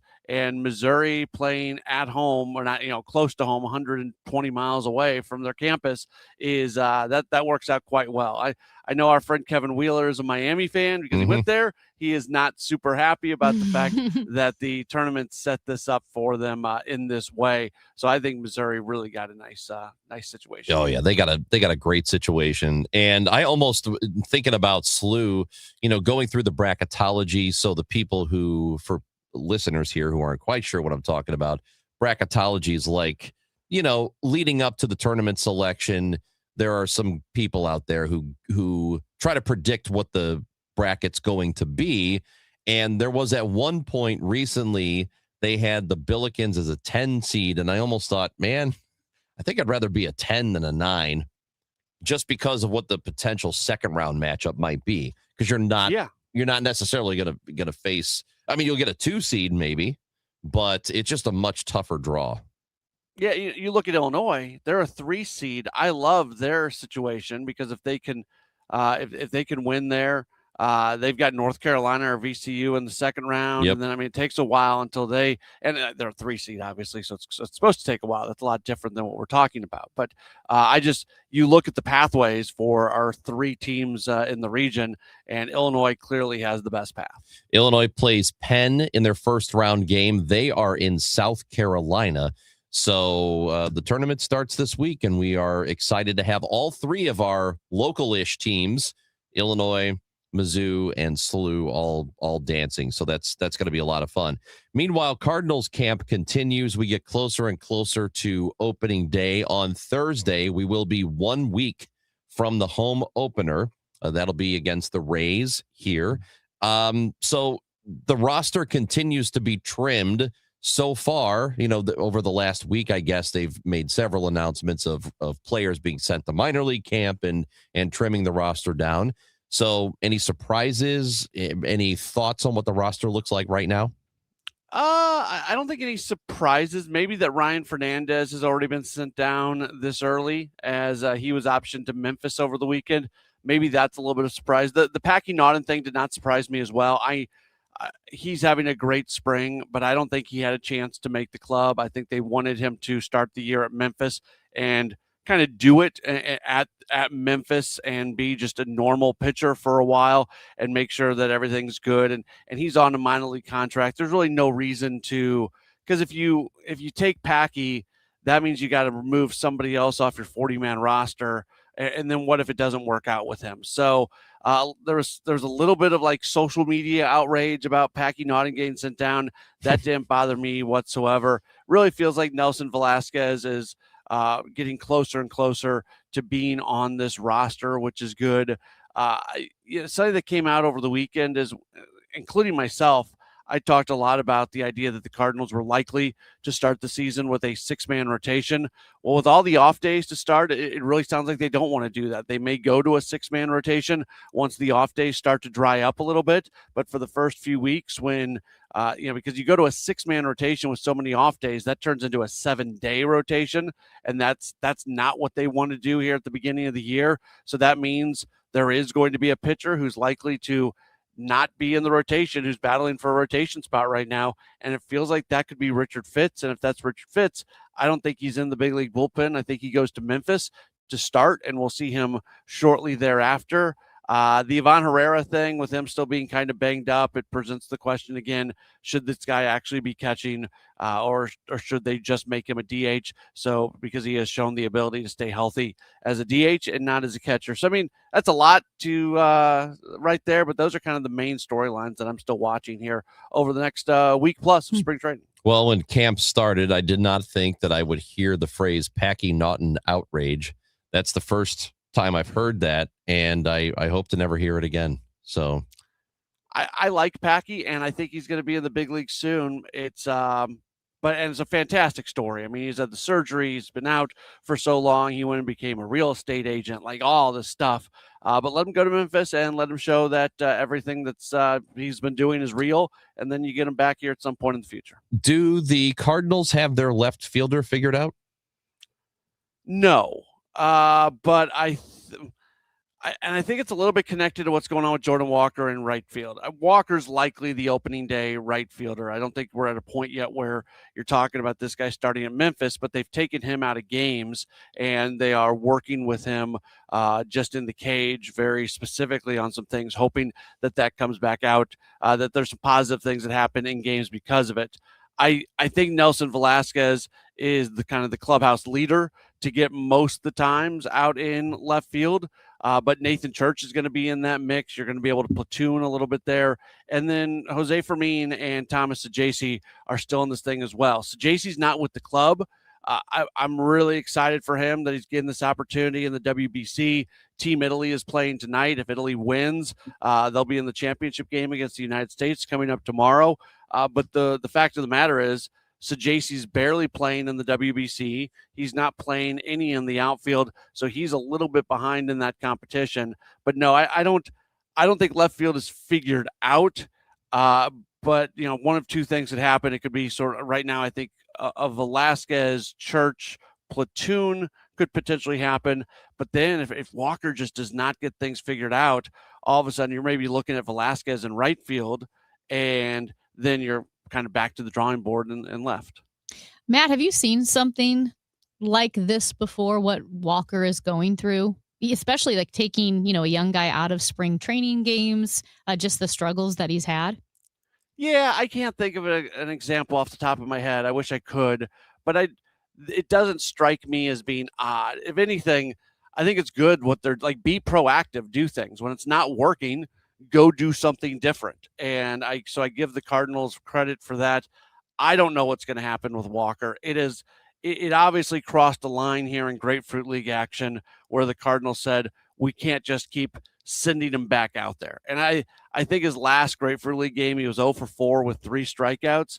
Now his entire storyline of being such a high level prospect, getting to the big leagues, having a ton of success early on, Cardinals not liking the profile though of his hitting, so we're starting to work on that a little bit.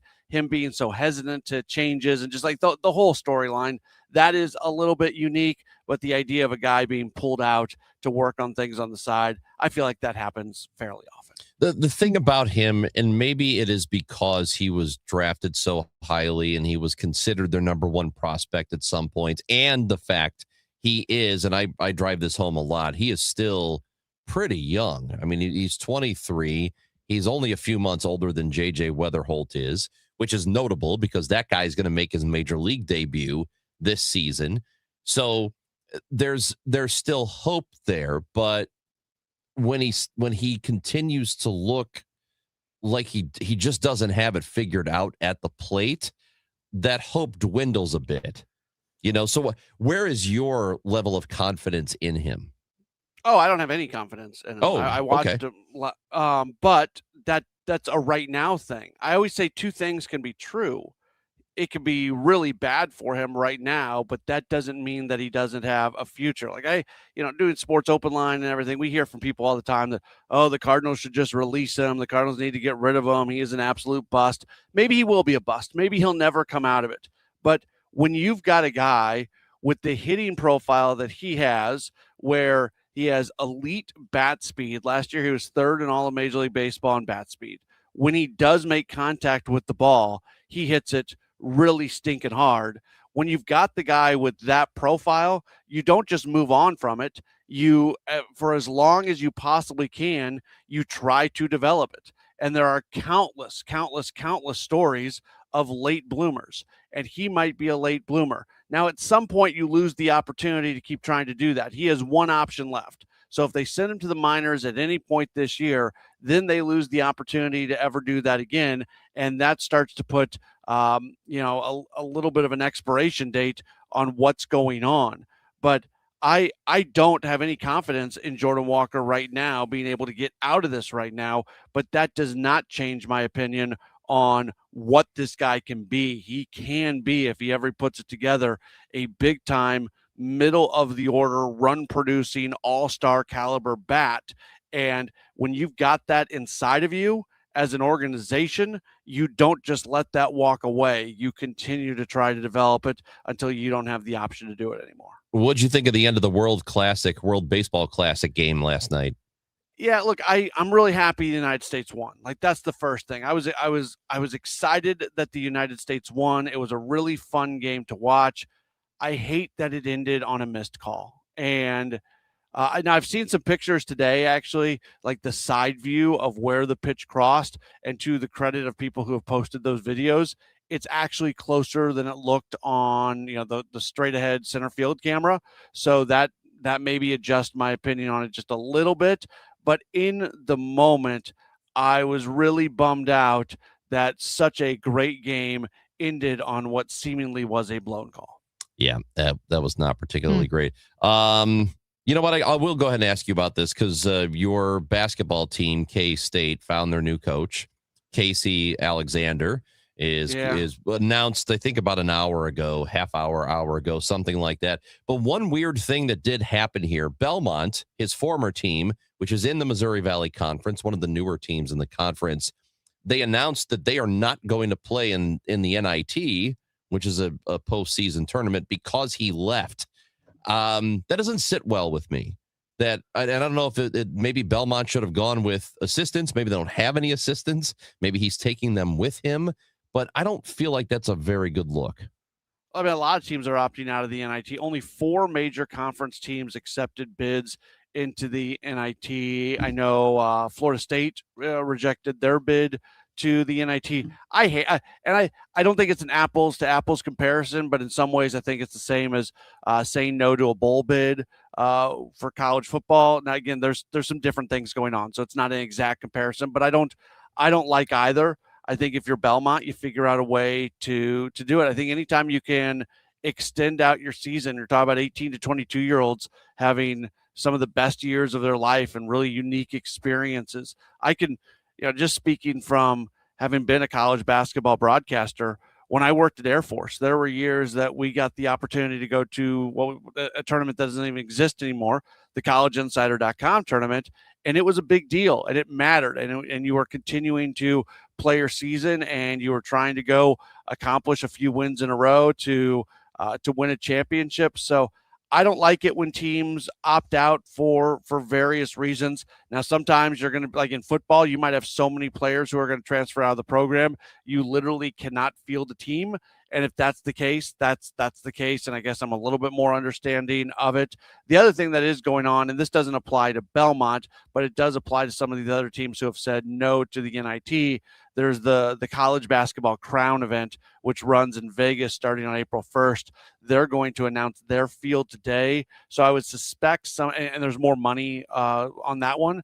So I would suspect some of these teams that have said no to the NIT might pop up on that. I don't think Belmont's going to be in that bucket, though. So I would like these schools to all accept the bids to the postseason tournaments and extend their seasons. Thanks, Matt. We'll talk again soon. All right. Thank you. Oh! Yo, Paulie, your sister's with me. I'll call you back later. See ya. Whoops. We had a screw up. That's Matt Pauly with us on the Chris and Amy Show on 104.1 FM KMOX. Here in St. Louis, word of mouth still matters, and I'm pretty careful about who I recommend, especially when it comes to something as personal as estate planning. I'm Tom Ackerman. My family has been working with the Laderman Law Firm for over 20 years now, and the reason is simple. They don't just create documents and send you on your way. They help make sure your plan works. Because let's be honest, life changes. Family needs and circumstances change. Laws change. But most estate plans don't change over time as needs, circumstances, and laws change changed. They're outdated, sitting in a drawer. People assume they're fine, and their plan will work when they need it to work. At the Lederman Law Firm, it's not a one-time transaction. It's an ongoing process. They build a plan to protect your family and your assets, and then for a fixed annual fee, they help keep it up to date as both your life and assets change. Check out the Lederman Law Firm at LedermanLaw.com or give them a call at 314-514-9100. The choice of a lawyer is an important decision and should not be based solely on advertisements. For 100 years, KMOX has been a part of St. Louis. Now, those moments live on, preserved, remastered, and ready to be heard again. Discover KMOX from the Archives, a podcast featuring classic audio from a century of service. Sponsored by Overhead Door Company of St. Louis, the genuine, the original. The KMOX from the Archives podcast, available now at KMOX100.com or wherever you get your podcasts. If you need a new appliance, this is your sign. Shop at Lowe's now to get up to 35% off and next-day delivery on hundreds of major appliances. A new appliance now means an easier to-do list later. Our best lineup is at Lowe's. Valid through 3/18 while supplies last. Selection varies by location. Order by 4 p.m. Available Monday through Saturday. Subject to availability. Fees, exclusions, and restrictions apply. See Lowes.com/appliance delivery for more details. Straight Talk Wireless presents Pickup Truck Wisdom. The smartest way to spend your money is not to. Straight Talk offers free 5G phones for new and existing customers on Verizon's 5G network. So the refund money I don't spend on that free phone is the refund money I get to keep for my family. Smart. Find us at straighttalk.com and Walmart. Straight Talk Wireless. Straightforward. Always.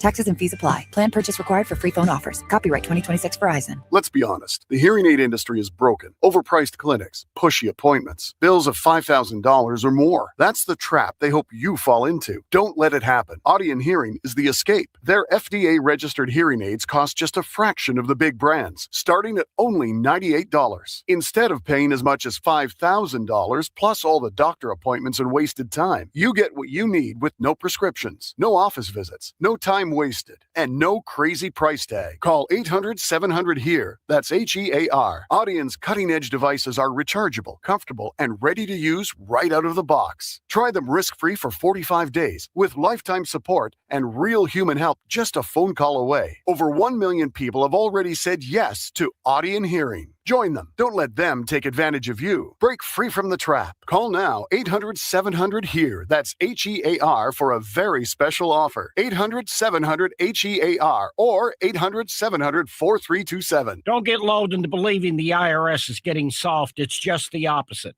Hi, this is Lance Drury with the Lance Drury Law Firm. We are being told by IRS collection officers that their higher-ups are demanding that they get more aggressive than ever. So don't ignore them any longer. Level up. If you have unfiled returns, unpaid taxes, levies, or liens, call me, Lance Drury, today and let me get between you and the IRS. I'll protect your rights. At the Lance Drury Law Firm, our practice is focused 100% on fighting the IRS. Remember, IRS problems are legal problems, and they need to be handled by an expert attorney who's done it for decades. So call the Lance Drury Law Firm today. We're local. Our office is right here in St. Louis. Call 314-260-6120. Visit Lance, DRURY law.com to schedule your free consultation with your local tax resolution law firm. The choice of a lawyer is an important decision and should not be based solely upon advertisements. The Chris and Amy Show on 104.1 FM, KMOX.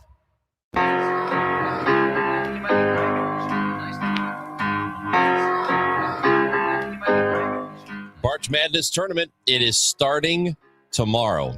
We will have the selection committee's decisions. They have multiple decisions to make on who will be in the tournament of the best bar in the St. Louis area. So we have been asking for your submissions for that. We have plenty of submissions, and we are going to have for you the actual field of 64 tomorrow, and we will begin the competition. We're going to do Twitter polls.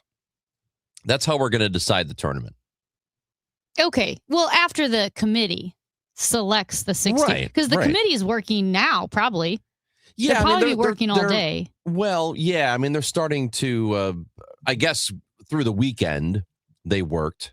Did we get a new committee? Because our committees the past couple of years have done nothing but scandal. I think it's the same guy. People. Committee. Committees. Yeah. Peoples. Multiple. Yeah, I think it's going to be a really good field of 64 this time. Yeah. And I think there will be no controversies. You don't think there's going to be a massive snub? No. Yes. There always is. There's always one big snub. Yeah. So what about, location confusion? No, I think we'll be okay. Not worried about that at all. At all. But you all need to follow us at Chris Amy KMOX because we need you people to vote. At Chris Amy KMOX on Twitter. That's where the voting will take place. You, the listener, will get to decide what the best bar in the St. Louis area is. We'll unveil the field tomorrow. It is the Chris and Amy Show. Hour 3 is coming up next. Andrew Egger is the White House correspondent for The Bulwark, and he'll be with us when we come back on KMOX.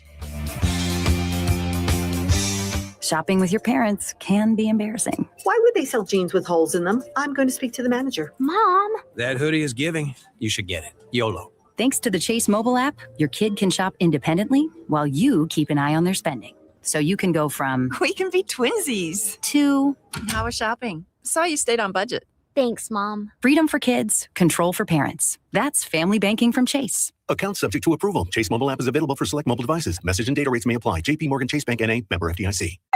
Pizza's here. Oh, great. I'd love some, but I'm worried about my stomach issues. If you're worried about having diarrhea, gas, bloating, stomach pain, or loose, oily stools, it may not just be stomach issues. It could be a condition called exocrine pancreatic insufficiency, or EPI. With EPI, the pancreas doesn't release enough enzymes to break down food, but EPI is manageable. Use the symptom checker on identifyepi.com and talk to your doctor. That's identifyepi.com.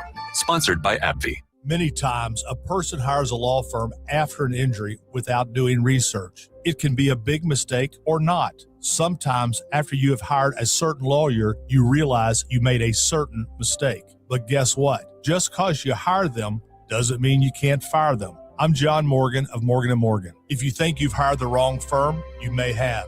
So do this.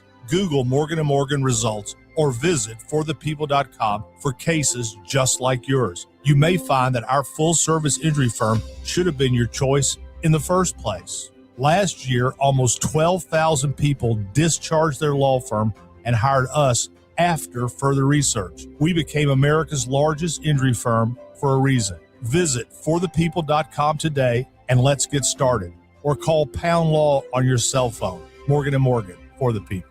The choice of a lawyer is an important decision and should not be based solely upon advertisements. Past results afford no guarantee of future results. Every case is different and must be judged on its own merits. Hey guys, Kevin Wheeler here, and it is time for the madness in FanDuel Sportsbook, which is the official sportsbook here at KMOX. Mine as well. Right now, they're doing everything they can to amp up the excitement of the month of March in college basketball as well. What FanDuel's doing is they're dropping bonus bets into everyone's account for the tournament. So all you have to do is opt in to claim your bonus. You can use them on the same games that you're picking in your bracket, right? You can use them on money lines and spreads, totals, game props, same game parlays. And remember that these bonus bets are only available for a limited time. So you want to visit FanDuel.com/Missouri to learn more. And of course, with FanDuel Sportsbook, even if your bracket goes out early, you don't have to. You can continue to play along and have fun throughout the tournament. FanDuel, it is time to dance. Just remember, you have to be 21 or older and present in Missouri. Bonus issued as non-withdrawable bonus bets, which expire 7 days after receipt. Max bonus $500 unless otherwise specified. Restrictions apply. See terms at sportsbook.fanduel.com. If you have a gambling problem, call 1-800-GAMBLER. News, talk, cards. KMOX AM St. Louis. KMOX FM Hazelwood. Always live on the free Odyssey app.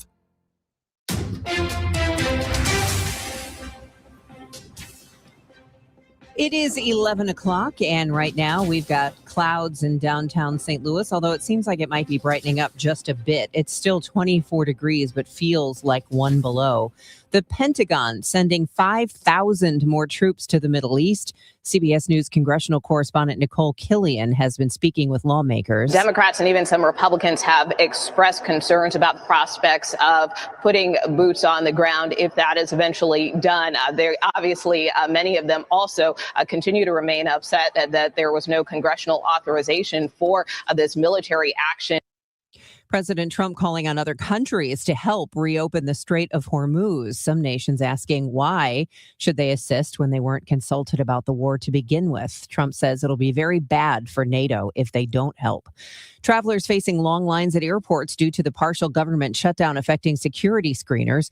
Congress is deadlocked over Democrats' demands for how ICE operates. TSA employees have missed their first full paycheck.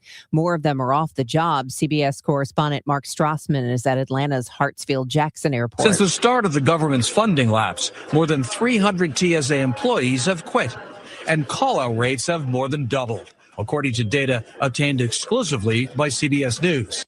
For women listening, ever consider running for office? Nina Needleman with Rise and Run says their upcoming Lunch and Learn at Lindenwood on Thursday is all about running for school board. We have another one in May on finance and fundraising, and another one October 15th on effective presentations for leaders.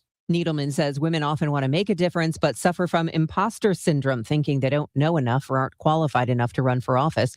You can get more information to register on Facebook at Rise and Run. An anniversary celebration at UMSL has been canceled with just 1 week's notice, and that's raising some eyebrows. The Organization for Black Struggle had to reschedule its 46th anniversary event in January due to a snowstorm, but just a week before the big event, or the rescheduled event, the university pulled the plug.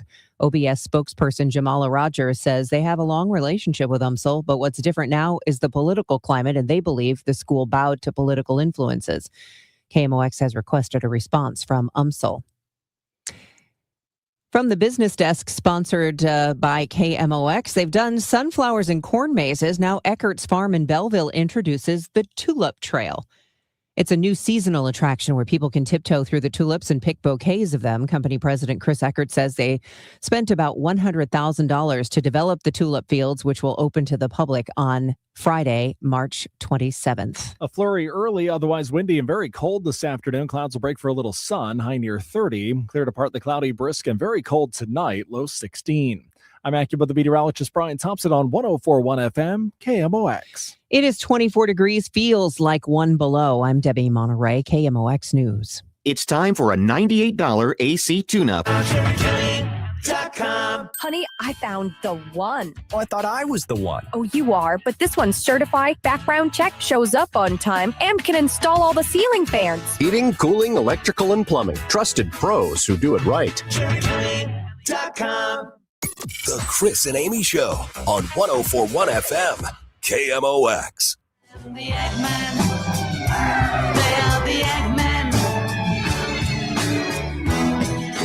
I like the fact that in the last week since we've spoken to Andrew Egger, nothing really of note has happened. So, nothing important ever happens. There's never any kind of weird thing or event. It's just calm and boring. White House correspondent for The Bulwark and also co-author of the Morning Shots newsletter, Andrew Egger, is with us on KMOX, also with St. Louisan, and he visits with us now. How's it going, Andrew? Hey, guys. It was sunny and beautiful when I talked to you guys last week. We were all wearing shorts, and now the world is worse in several ways, and that's one of them. Well, okay. Well, aside from the weather and it being cold, how else is the world worse? Yeah, I mean, I'm being a little glib there. It's the main thing, which we're all watching, I'm sure we're going to talk about it a lot right now, is the ongoing conflict in Iran. I mean, we have come now to the end of a couple of weeks of the president basically saying this is a one war, it's a done deal, we're just wrapping up a few loose ends. Basically, anytime he talks to reporters. Whereas at the same time, there keep being more and more sort of strange and bewildering stories of it really looking like things are just continuing to sort of spiral upward over there. And some of that is, there are some respects in which the war seems to be going according to the White House's plans. They are, in fact, pummeling the Iranian military, what's left of it, sort of within an inch of its life. There's less and less capabilities in terms of Iran itself to hit back. But it is not seeming obvious that Iran's proxies are sort of like going quietly like the White House hoped that they would. Hostilities sort of around the region keep escalating. Israel just kind of marched into Lebanon this morning, expanding conflict there in order to go after Hezbollah, which is an Iranian proxy there. We're seeing more and more stories like that. And meanwhile, the big thing on everybody's mind economically is the situation in the Strait of Hormuz, which the White House has been trying to figure out how to pick the lock of, for many days now. And sort of their latest venture in that area is to try to sort of browbeat a bunch of other countries into sending more warships there to help oil tankers be protected from, missile strikes and other guerrilla tactics off of the course of Iran in order to get oil flowing back through there again, because the price of oil has been spiking. And that coalition has sort of been failing to materialize, much to the consternation of the president. So that's kind of what we're watching sort of at the up to the minute stuff today. If you were asked what the objective of this war is, or how we will know when that objective has been accomplished, other than the president, quote, feeling it in his bones, what are we looking at? I feel like we've heard a lot of objectives so far, but I'm not sure what is the predominant one. Yeah, and you've kind of hit the nail on the head, right? I mean, there are a lot of justifications that have been given for this conflict. The U.S. has one way of looking at things. It's not necessarily the same as what Israel is thinking, in terms of what it is hoping to accomplish from this war. The rationale that we have seen pretty consistently given by a couple of the sort of top decision makers in the U.S., if you're looking at, what Secretary of Defense Pete Hegseth and Secretary of State Marco Rubio have said, is that basically what we're trying to do is we're trying to completely flatten Iran's ballistic missile capacity, its current stockpiles of missiles, its ability to manufacture new ones. We're trying to crush their navy, and we're trying to make sure that they will never sort of in perpetuity be allowed to get their hands on a nuclear weapon. And some of those objectives are. Those at least are objectives with perhaps the exception of they are never allowed to get a nuclear weapon ever until the end of history. That have an end date, right? I mean, you could in theory smash the ballistic missiles that they have and the ballistic missile factories that they have, and crush their navy and call it a day and go home. The problem is that one, it's not at all clear this is the main problem. It's not at all clear that the president completely buys that sort of sunset idea. And I think that part of the problem here is that they have had lurking in the back of their minds since the very beginning of the conflict that there would be some sort of regime change that happened. And in the absence of that, they did manage to take out a lot of Iran's top leadership right at the very beginning. But by all appearances, Iran has sort of stabilized politically. It does not seem like there's this, groundswell, certainly domestically, of insurgency, of people sort of rising up to throw off even this sort of weakened version of the regime. And that means that the regime kind of has carte blanche to prolong this as long as the White House wants to prolong it. And so because Donald Trump has these more open-ended sort of objectives in mind, then that makes it pretty straightforward for Iran to run the game plan that they want to run here, which is just keep the strait bottled up in order to sort of pile on the pain internationally and get the pressure on Washington to take its foot off the throttle. Andrew Egger is with us on KMOX, and beyond the obvious stuff, the nukes, the economic impacts of this happening, it doesn't seem to me that enough people are talking about potential terror threats down the road, because we know that, it takes a while. It can for people to become terrorists and for plans like, whatever they might potentially decide to do in response to this. And it could be something that happens well down the road. Is there any concern about that sort of thing, that this operation could ultimately lead to some terror plots that actually get carried out on our soil or somewhere where our interests are? Yeah, so there's a lot of concern about that. First of all, let me give kind of the administration's case here for what they would say in response to that question, which is one, yeah, of course there are threats for terror from Iran. There have been threats for terror from Iran forever. They're the world's biggest state sponsor of terror. That's why we're going after them in the first place, right? We're trying to cripple their capabilities in terms of doing these sorts of things, in terms of their ability to arm and outfit, different, terrorist proxies in the region. That's a big part of why this is all happening in the first place. And another part of what they would say is, yeah, there's a threat for this, and that's why it's so important that we've closed the border. That it's not just sort of like anybody can book a plane ticket to Mexico and then just sort of stroll over here and get to plotting, right? I mean, those are some of the cases why what they would make that they are actually sort of coming out ahead in terms of whether Americans should fear domestic terror here at home. Or not domestic terror, terror here at home, not homegrown terror, terror from folks coming over. The sort of counter argument to that is, yes, Iran has been sort of the largest state sponsor of terror for quite some time, but we have seen, unfortunately, in the past, it's not just state actors that sort of lead to these sorts of terrorist outcomes. A lot of times when you go over there and you create these sorts of power vacuums, chaos abroad, especially chaos in these areas where there's a lot of Islamism and a lot of people who have this sort of like theological political hatred of America, that tends to create fertile ground for terror. And so that is a concern that a lot of people have, both in terms of, Iran directly sending people to try to get in and do these sorts of things, but also just in terms of sort of fomenting more sort of instability and hatred in the region, and seeing more people who might be willing to take matters into their own hands or assemble, new guerrilla states or new insurgent bodies, like we saw with the rise of ISIS a decade ago, things like that. So there is a certain amount of concern there. How are the NATO nations responding to Trump's pressure that they need to reopen the Strait of Hormuz? So this has been one of the sort of more dispiriting stories of the past couple of weeks, I would say, which is that, the White House did not consult our NATO allies at all when we first went in. This was Operation Epic Fury was a mission that was planned by the U.S. and by Israel, and it basically caught our NATO allies napping. And very early on, they weren't quite sure how to respond.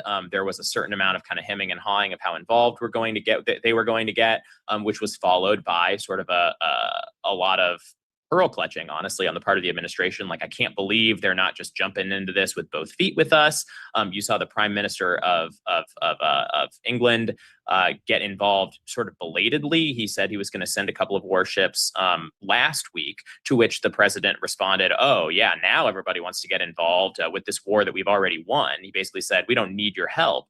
And now that it's sort of becoming clear that we do, it actually would be really quite helpful to have more boats, more military presence from NATO in the Strait, if only to give a military escort to these tankers that are trying to get through, and keep the global price of oil somewhat reasonable. Now NATO allies are basically saying, well, look, this isn't our war. You've been antagonizing us, not just in this conflict. You've been antagonizing us for 2 years at this point, or a year at this point.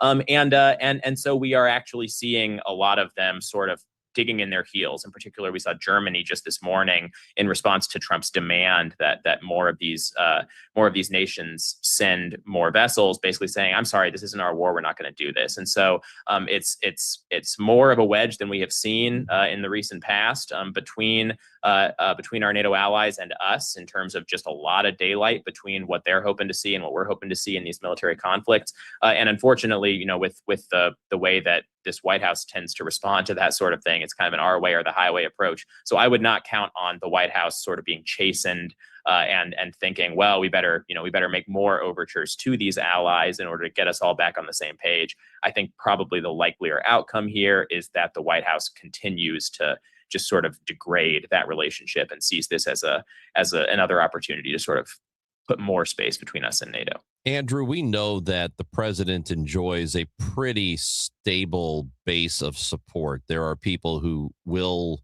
always support him, it seems like. But sometimes there could be cracks in that. For instance, when prices are too high, gas prices right now, even though the president doesn't really control that, unless I suppose he starts a conflict, then that can happen. Do you believe that with the rising cost in gas, that this will ultimately hurt him and the party politically? Yeah, when you're talking about Trump's coalition, Trump's base, you're really talking about two different things, right? I mean, Trump does have basically, like no other politician in recent memory, a true ride or die base that is with him no matter what. They back him to the hilt. When he talks about, I am MAGA, that's what he means. That he has this kind of unprecedented ability to sort of just make these edicts and trust that he's not going to lose support no matter what he does, really. But that's not a winning political coalition. That is basically 30% of the country, maybe 35% of the voting country. And in order for Trump to succeed politically, he needs to consistently tack on different other coalitions of people. We saw that in 2024, that he made a lot of inroads with minorities. He made a lot of inroads with young people, particularly young men. And that was, that sort of cobbled together anti-establishment sort of group that helped him get over the finish line. His base is not abandoning him in any sort of large numbers right now. I'm not expecting that to happen necessarily ever, and I'm not seeing it happen right now. The problem for the president is that those other constituencies that helped him get over the finish line in 2024 have been abandoning him in droves over a lot of different things. And this particular conflict is particularly noticeable for young men. This is something we've seen in polling for a few months, that young men have been looked askance at Trump's sort of foreign policy adventurism, the bombing attacks in Iran last year, the stuff in Venezuela at the end of last year. And this is, by far a greater and larger concern to them, which, sort of makes sense. If we were ever to be dragged, God forbid, into a giant global conflict, it's young men who'd be the ones who would be kind of being pulled into that to actively fight it. And so this is, even before all of this, Trump was not in good shape politically, as we have seen from sort of special elections in November and all along. He has needed to make up ground ahead of these midterms, and this seems to be having the opposite effect. Andrew Egger, White House correspondent for The Bulwark, co-author of the Morning Shots newsletter for The Bulwark. Thank you for joining us, as always, on a Monday. Thanks, guys. Thank you. That is Andrew Egger, again, with The Bulwark. That's Chris Ranji. I'm Amy Mark Scores. You are listening to The Chris and Amy Show on KMOX. Hey guys, Glover here for my friends at Universal Windows Direct. March is that time of year when a lot of us start thinking about fresh starts, spring cleaning, that kind of stuff. If you are in the market for replacement windows, here's the deal from Universal. When you buy 2 windows, you get 2 for free with no limit, 24 months with no payments and no interest, giving you 2 full years to enjoy the comfort before paying a dime. $500 bonus off your home improvement project, 314-334-2522 or universalwindowsdirect.com. This is Congressman Bob Onder. Tax season is here, and Missouri families are already seeing the real impact of the Working Families Tax Cut Act. House Republicans are delivering real results for hardworking Missourians. According to the Council of Economic Advisors, the bill is projected to raise wages in Missouri by about $3,000 to $6,000 over the next 4 years. That's more money for groceries, gas, and greater security for your family's future. In Congress, I'm working to protect working families, strengthen our economy, and ensure you are keeping more of your hard-earned money. Paid for by official funds authorized by the House of Representatives. I'm Piera Palazzolo,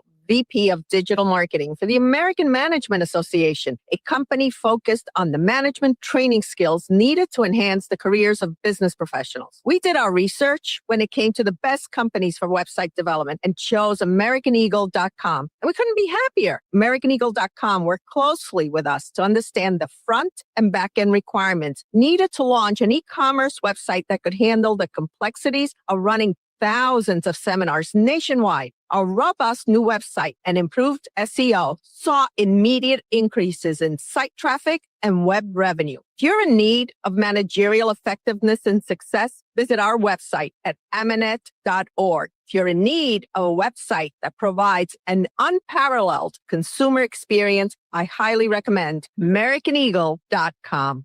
Transform your business today. Dial 877-WEB-NOW-1 for a free digital consultation with AmericanEagle.com. Now, KMOX weather from the Saliga Heating and Cooling Weather Desk.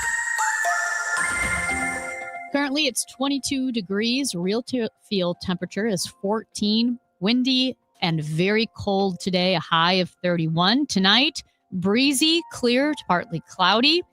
The low could be close to 10.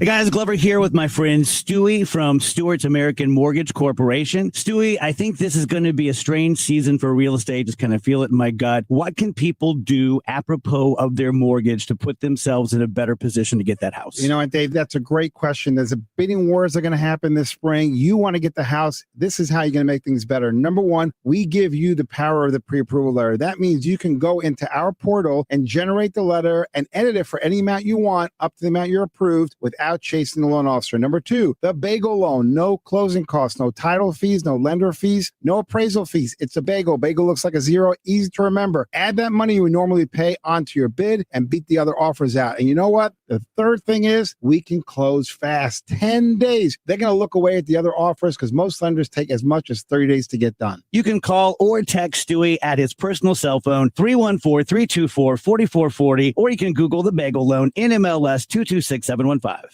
I'm Dave Glover, and I see clearly now thanks to the doctors, Dr.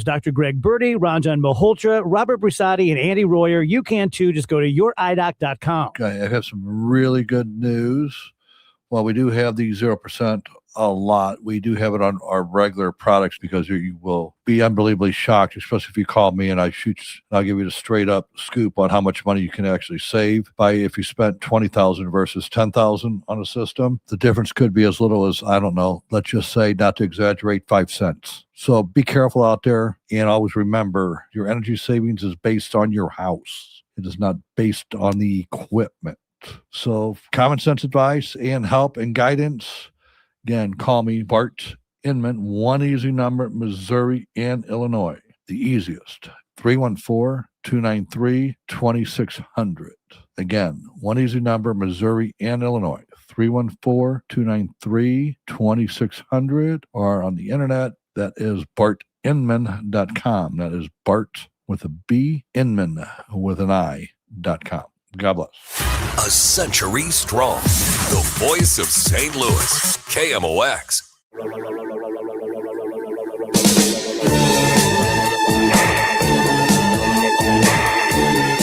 You watch the Oscars? No, and I wouldn't have even known the Oscars were on last night, except I get the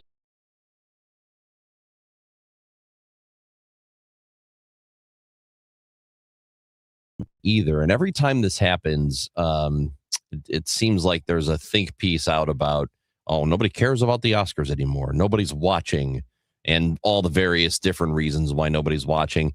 I mean, I don't really like the award shows as it is. They don't do anything for me.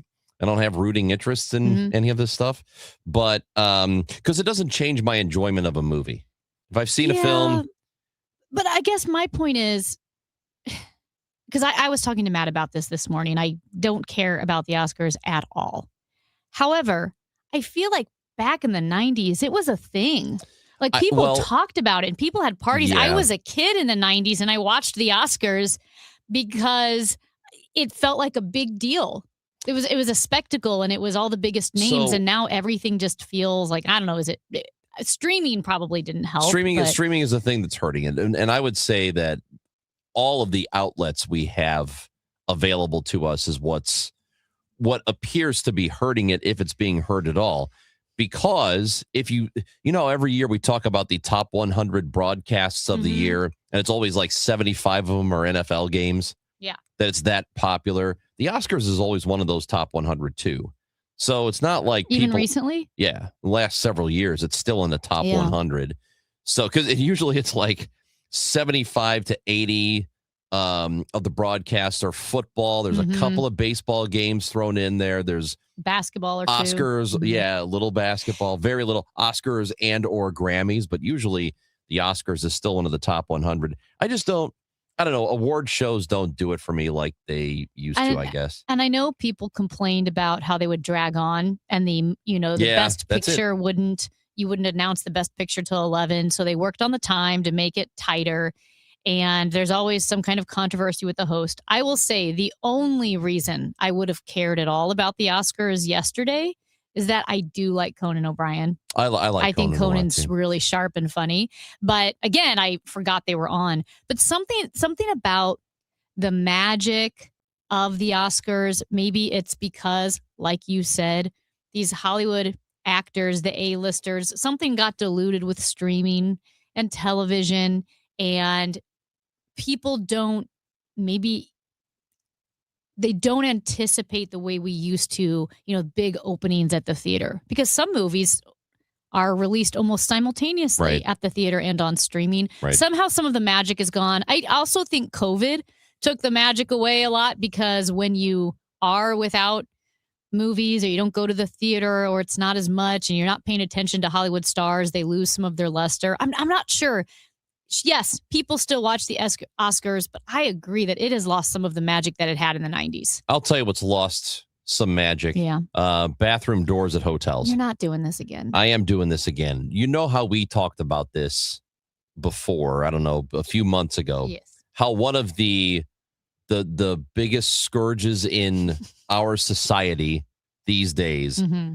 new hotels that build the bathroom door like a sliding door instead of just a traditional open shut door, like a door with hinges. Mm-hmm. You know how we used to do that? Doors with hinges.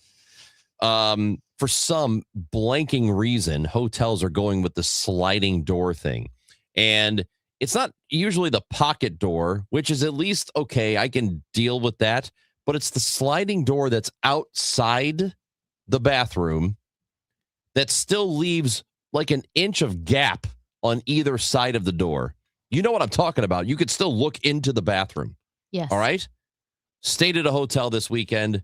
Newish hotel, probably in the last 10 years. Stupid sliding bathroom door. He sent us a I'm video. going- Yeah, he I'm- took a video of the bathroom and sent it to Matt. Yeah, I'm gonna write a letter. It was a pretty big gap. I'm gonna file a complaint. I'm like, guys, come on. I don't know what this is, but if you have anything to do with hotels or building hotels or managing or running them, stop with the sliding bathroom doors. Literally everybody hates them. And stop with Nobody likes this. Stop with the half walls. I don't want to sit on the I've toilet. never seen it. You're the only one that's. I sent you the I video. know that's the only time I have ever seen that. But these bathroom doors are everywhere now. Stop It's true. it. Stop it. I will say, I had to go down to the lobby to do my business. Yeah, I wasn't gonna do it in the. You could. I slid the bathroom door shut. Like, can you hear me? Yep, hear everything going on in there. Okay, well, I guess I'm going to the lobby then. what about the lobby stalls? Did they have a big crack? No, between the lobby bathrooms were awesome. Were they real doors or Real stalls? doors. See, the real doors is the way to go. And in the stall, real doors, top to bottom coverage. Wow. No gap at the top, no gap at the bottom. Floor to ceiling coverage. See, you can do it. I don't know what to tell you. It's outraging. How in the world are we doing this? Who builds this and says, yep, looks good? Probably That's the the way we same wanna do people it. that made the metal stalls, the doors where the gap is like an inch and a half. Why don't the doors fit in bathroom stalls? I can make eye contact with the person washing their hands. That's creepy. Stupid. I need to talk to somebody about this. Yeah, you do. Maybe take them outside and beat them. No threats. No? Okay.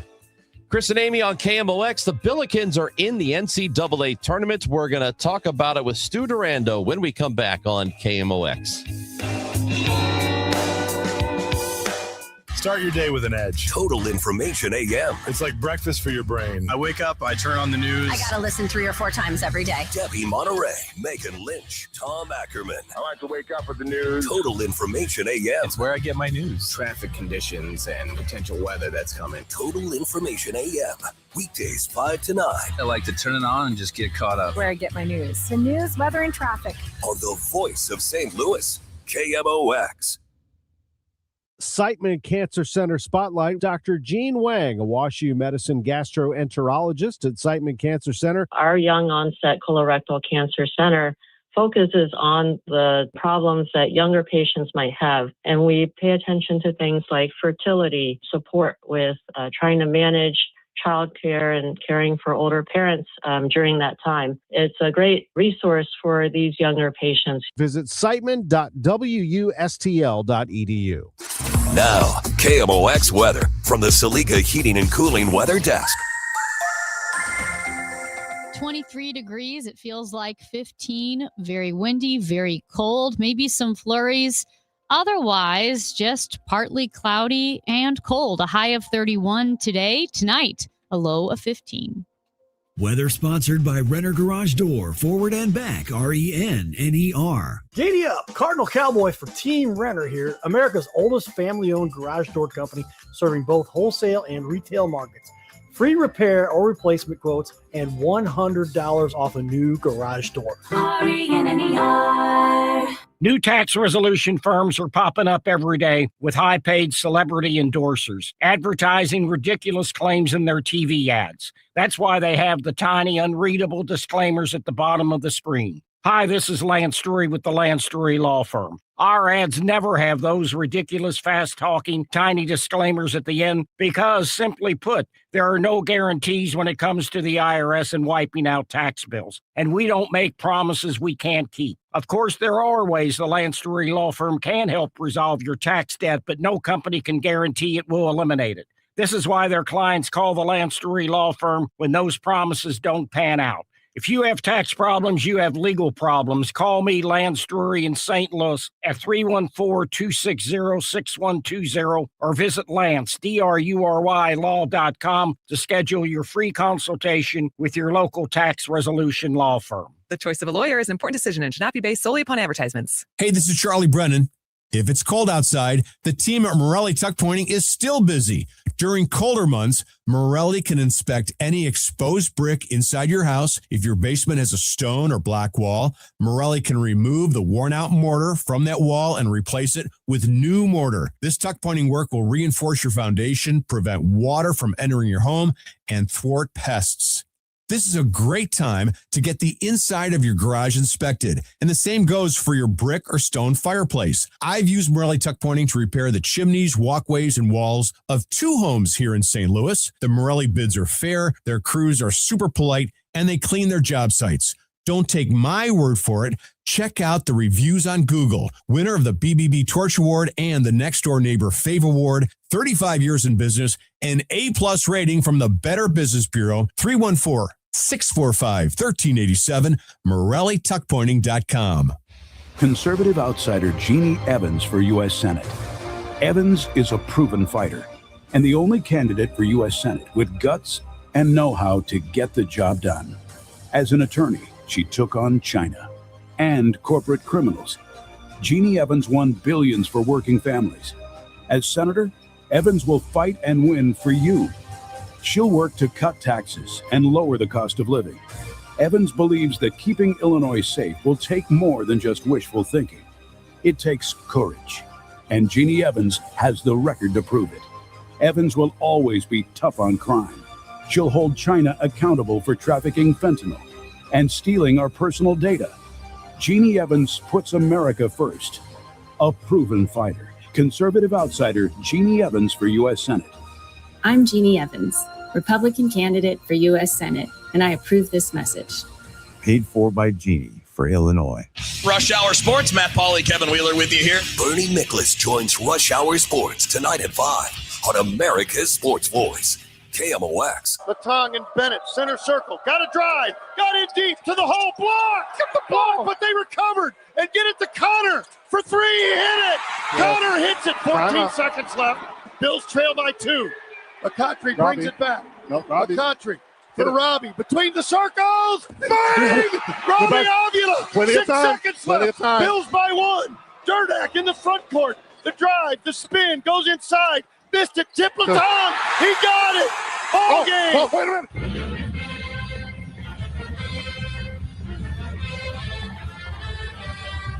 My God, what a finish in the final game of the A-10 tournament for the Billikens. They lost that game to Dayton, and it left me a little nervous. Did not like that ending. They let it get away from them, but ultimately it did not hurt them in getting into the NCAA tournament because they are going. They will play in Buffalo against Georgia as the 9 seed. They take on the 8 seed. They're in that Michigan bracket.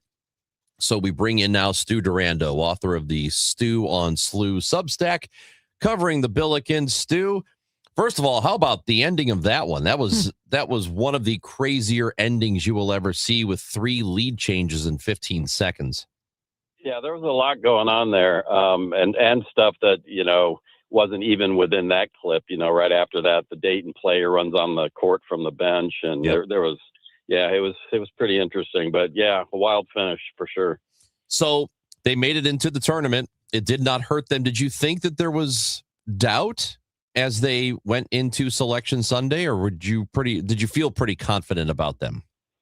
No, everyone was pretty confident they were in. Just kind of the way things had fallen with, if you're a nerd like me and you're watching all the, every single game and what's going on with the bubble and everything, you saw that all these bubble teams were losing. Mm-hmm. Nobody was making moves to kind of move up and replace teams like SLU. So they were pretty, as Josh Schertz said, he felt they were comfortably in, and as it turns out, they were. And Stu, this is something that Josh Schertz and Robbie Avila have wanted, is to go to the tournament together. And Josh Schertz said that was like a huge responsibility that he felt, that to really pay honor to his belief in Robbie Avila was to get a berth in the tournament. And so it was an emotional day for them when it became official that the Billikens would be in the big dance. Yeah, Amy, that's they barely missed. They might have been the first team out when they were at Indiana State in 2024. Yes. And I know that was just kind of crushing when they thought they should have been in. And, the way Robbie Avila has, put his trust in Schertz to follow him to SLU, maybe as opposed to looking for a little bigger payday and maybe going to a higher profile program.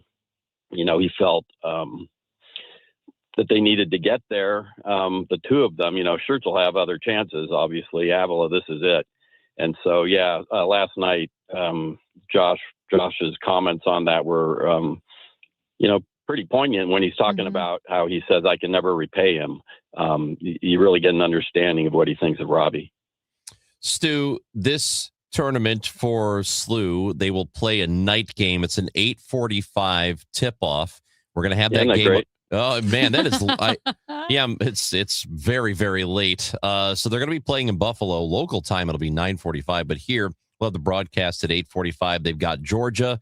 Billikens are the 9 seed going up against Georgia. Michigan is the 1 seed in this portion of the bracket. So what do you think of the draw? Well, first you got to worry about Georgia, obviously, and then then you can worry about Michigan, which might be the best team in the country, although they lost yesterday.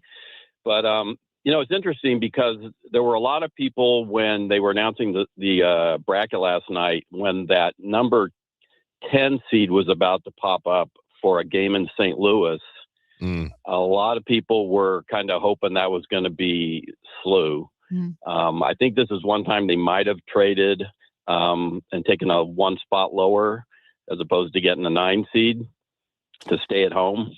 But it went to Mizzou of all teams. So that was pretty interesting. And there was kind of a moan and in the arena at the watch party.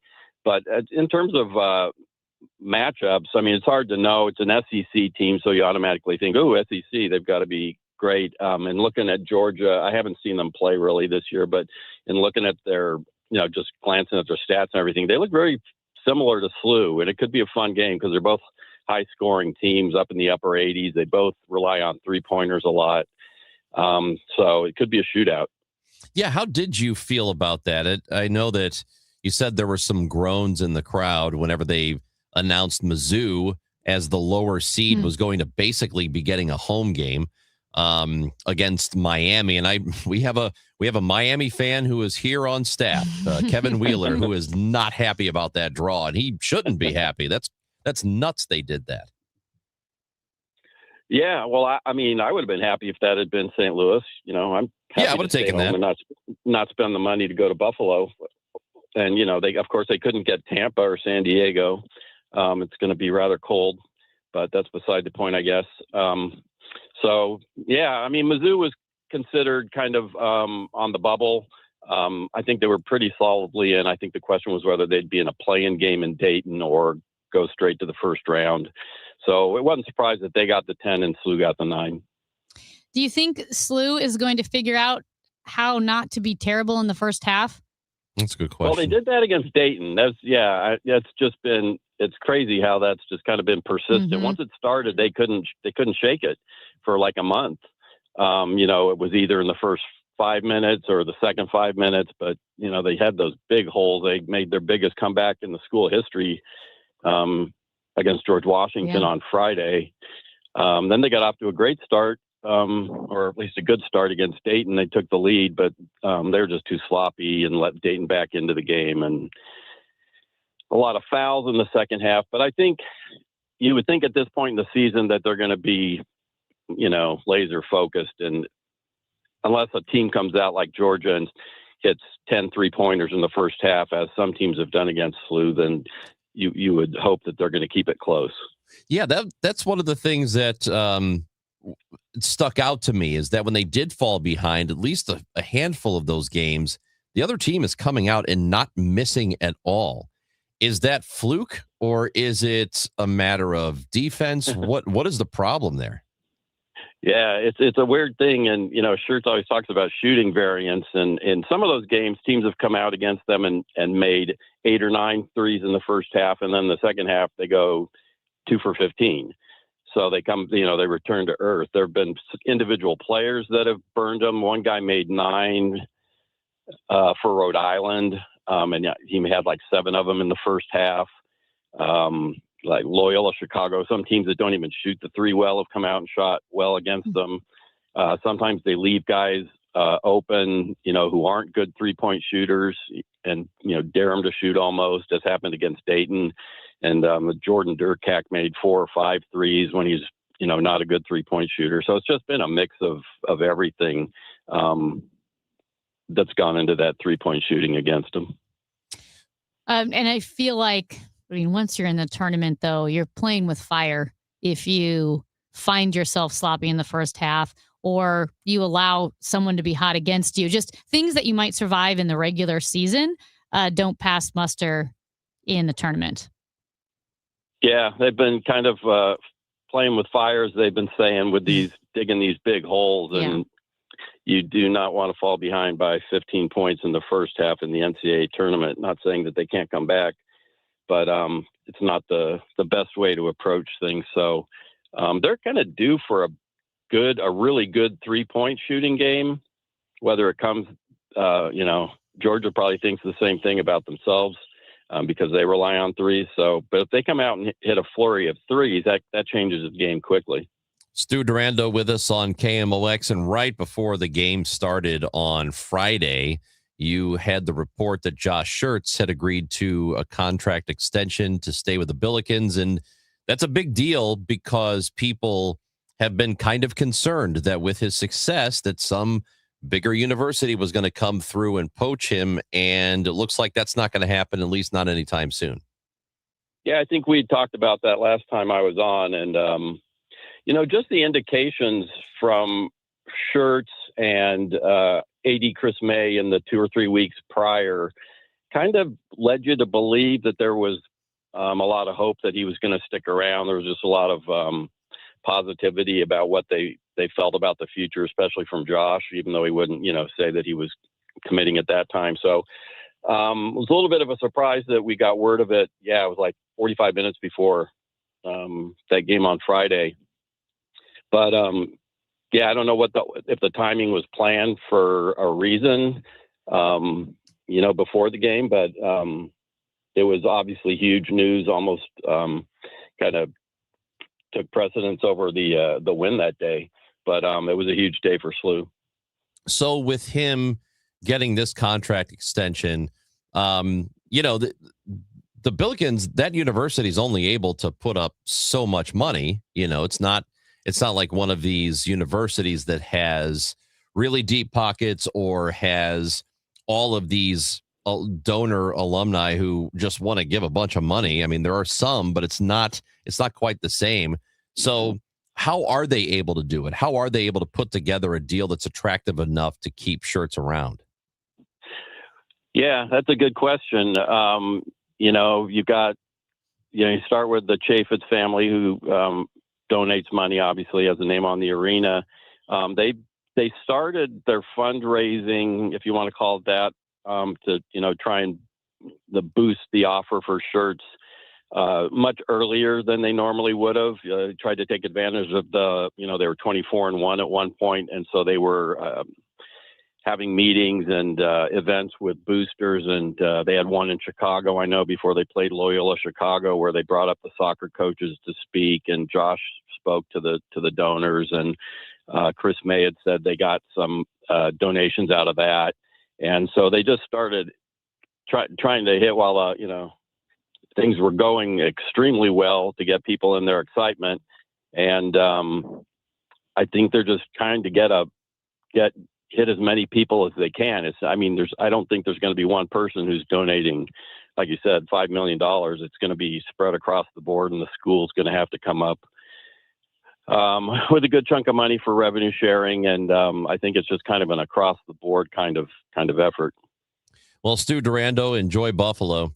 We've heard it's really nice. Yeah. Especially this time of year. I really have never spent much time there. And so, yeah, I'll get back to you on something. We have an expert. We also have an expert in Buffalo here on staff. No. So if you need some pointers, Scott Jagow can help you out. Okay. All right. I'll send him an email if I need anything. You got it. Stu, thank you. All right. Thanks, guys. Stu Durando is the author of the Substack, Stu on Slew. He covers the Billikens and has for a long time. Billikens are in. So thankfully, they are going to the tournament.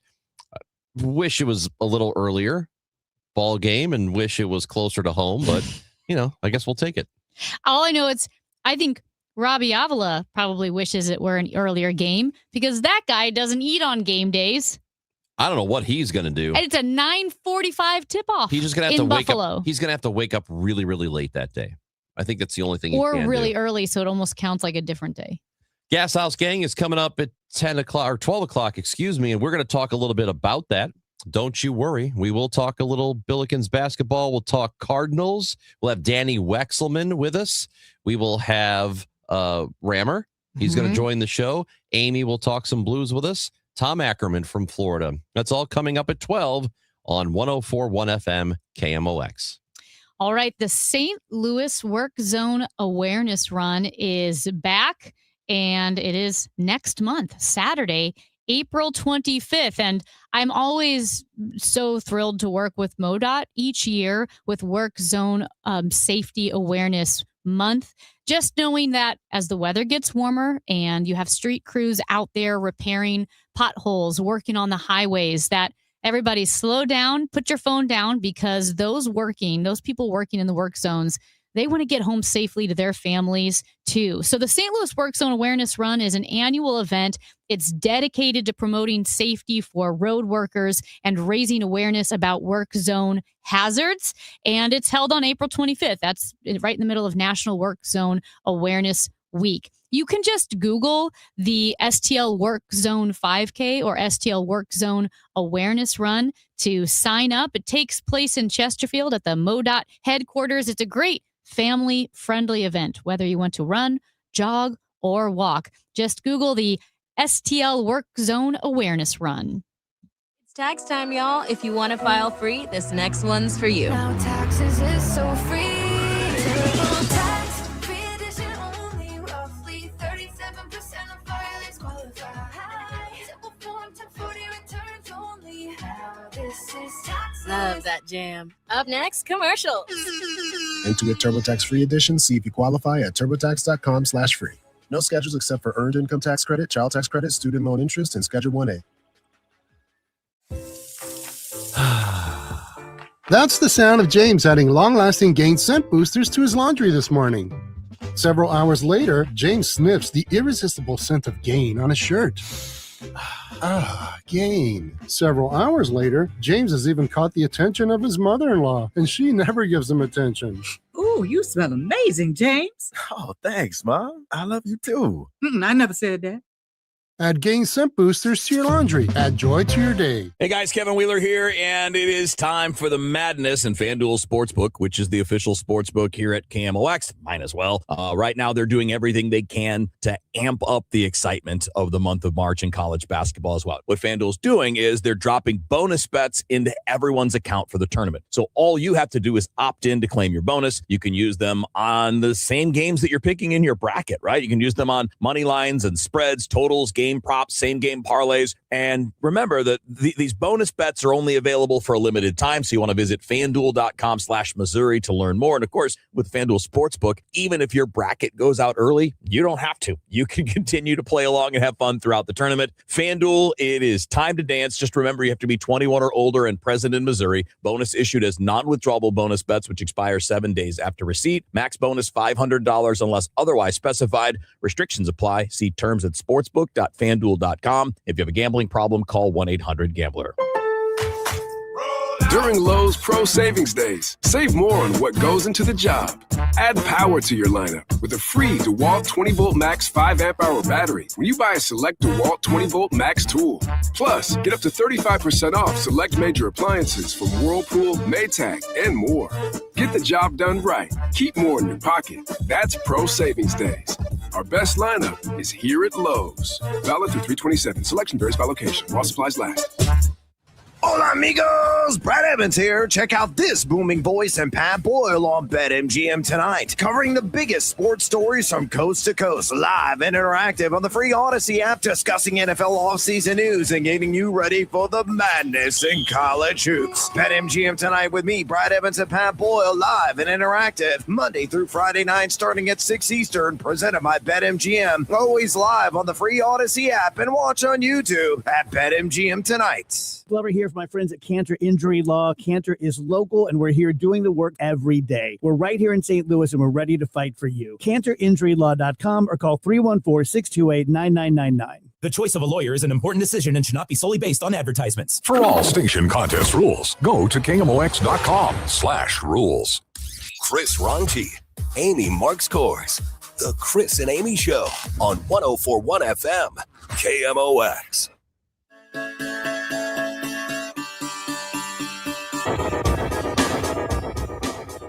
Amy, do you know who Travis Etienne is? Football player? No. Okay. Well, he's with the New Orleans Saints. His name is spelled Etienne. So, okay. Did you hear about this? I did hear about this because everyone's been saying it wrong forever. Yeah. I don't understand how you let it go this long. So apparently, and he just addressed this recently. Yeah. Last week. He said, actually, my last name is supposed to be pronounced H-N. H-N? H-N. So, Travis H-N. And how long has he been going by? Has he been playing in the NFL? Several years in the NFL. Like 5? I think it's 5 years in the NFL. Interesting. I don't understand. So, it doesn't really matter what his job is. But if you're a person who has you're a public figure, he plays for the Saints. He plays for an NFL team, so he's a bit of a public figure. And people have been pronouncing your name wrong this whole time. Why would you not correct it? I don't understand. Maybe he didn't want to be rude, and then he got too deep. You know what I mean? You get too deep into it, where now it's just awkward. Like if you were on MLB Network, and they said, and now it's time for Chris Rongi. And then they said, oh, the Cardinals are doing great. Would you say, hold on, back up a minute.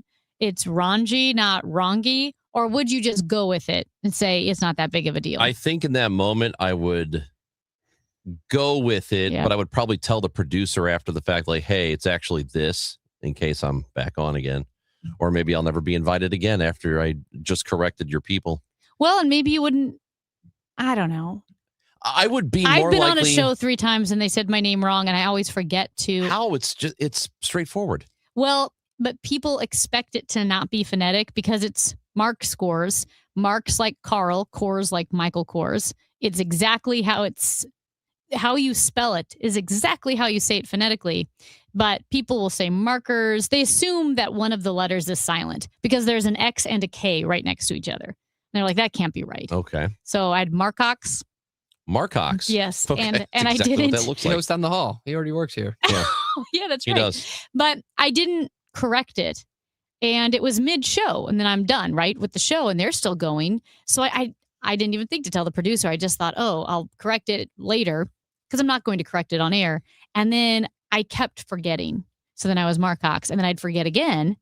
And then when they did find out that it was Mark Scores, they were mad at me for not correcting telling them. Exactly. And I said, I'm so sorry. I forgot. I didn't want to correct you on air. But then because you were mid-show and I was leaving, I didn't have a good time to tell you, and I did not think to email the producer. Well, I am mad at Travis Achan now for not telling us. So has everybody switched?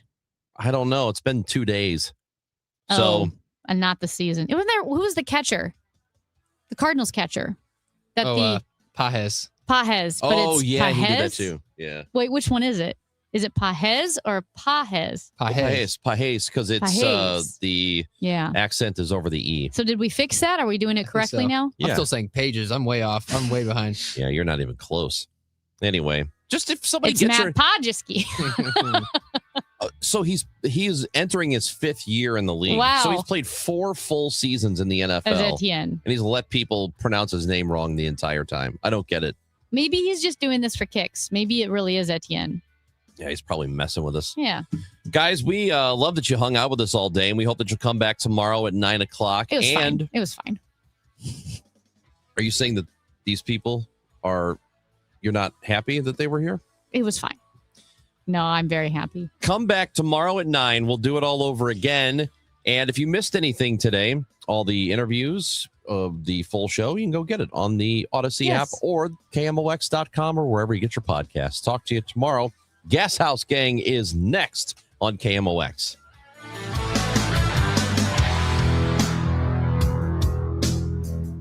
I need to talk to somebody about this. Yeah, you do. Maybe take him outside and beat him. No threats. No?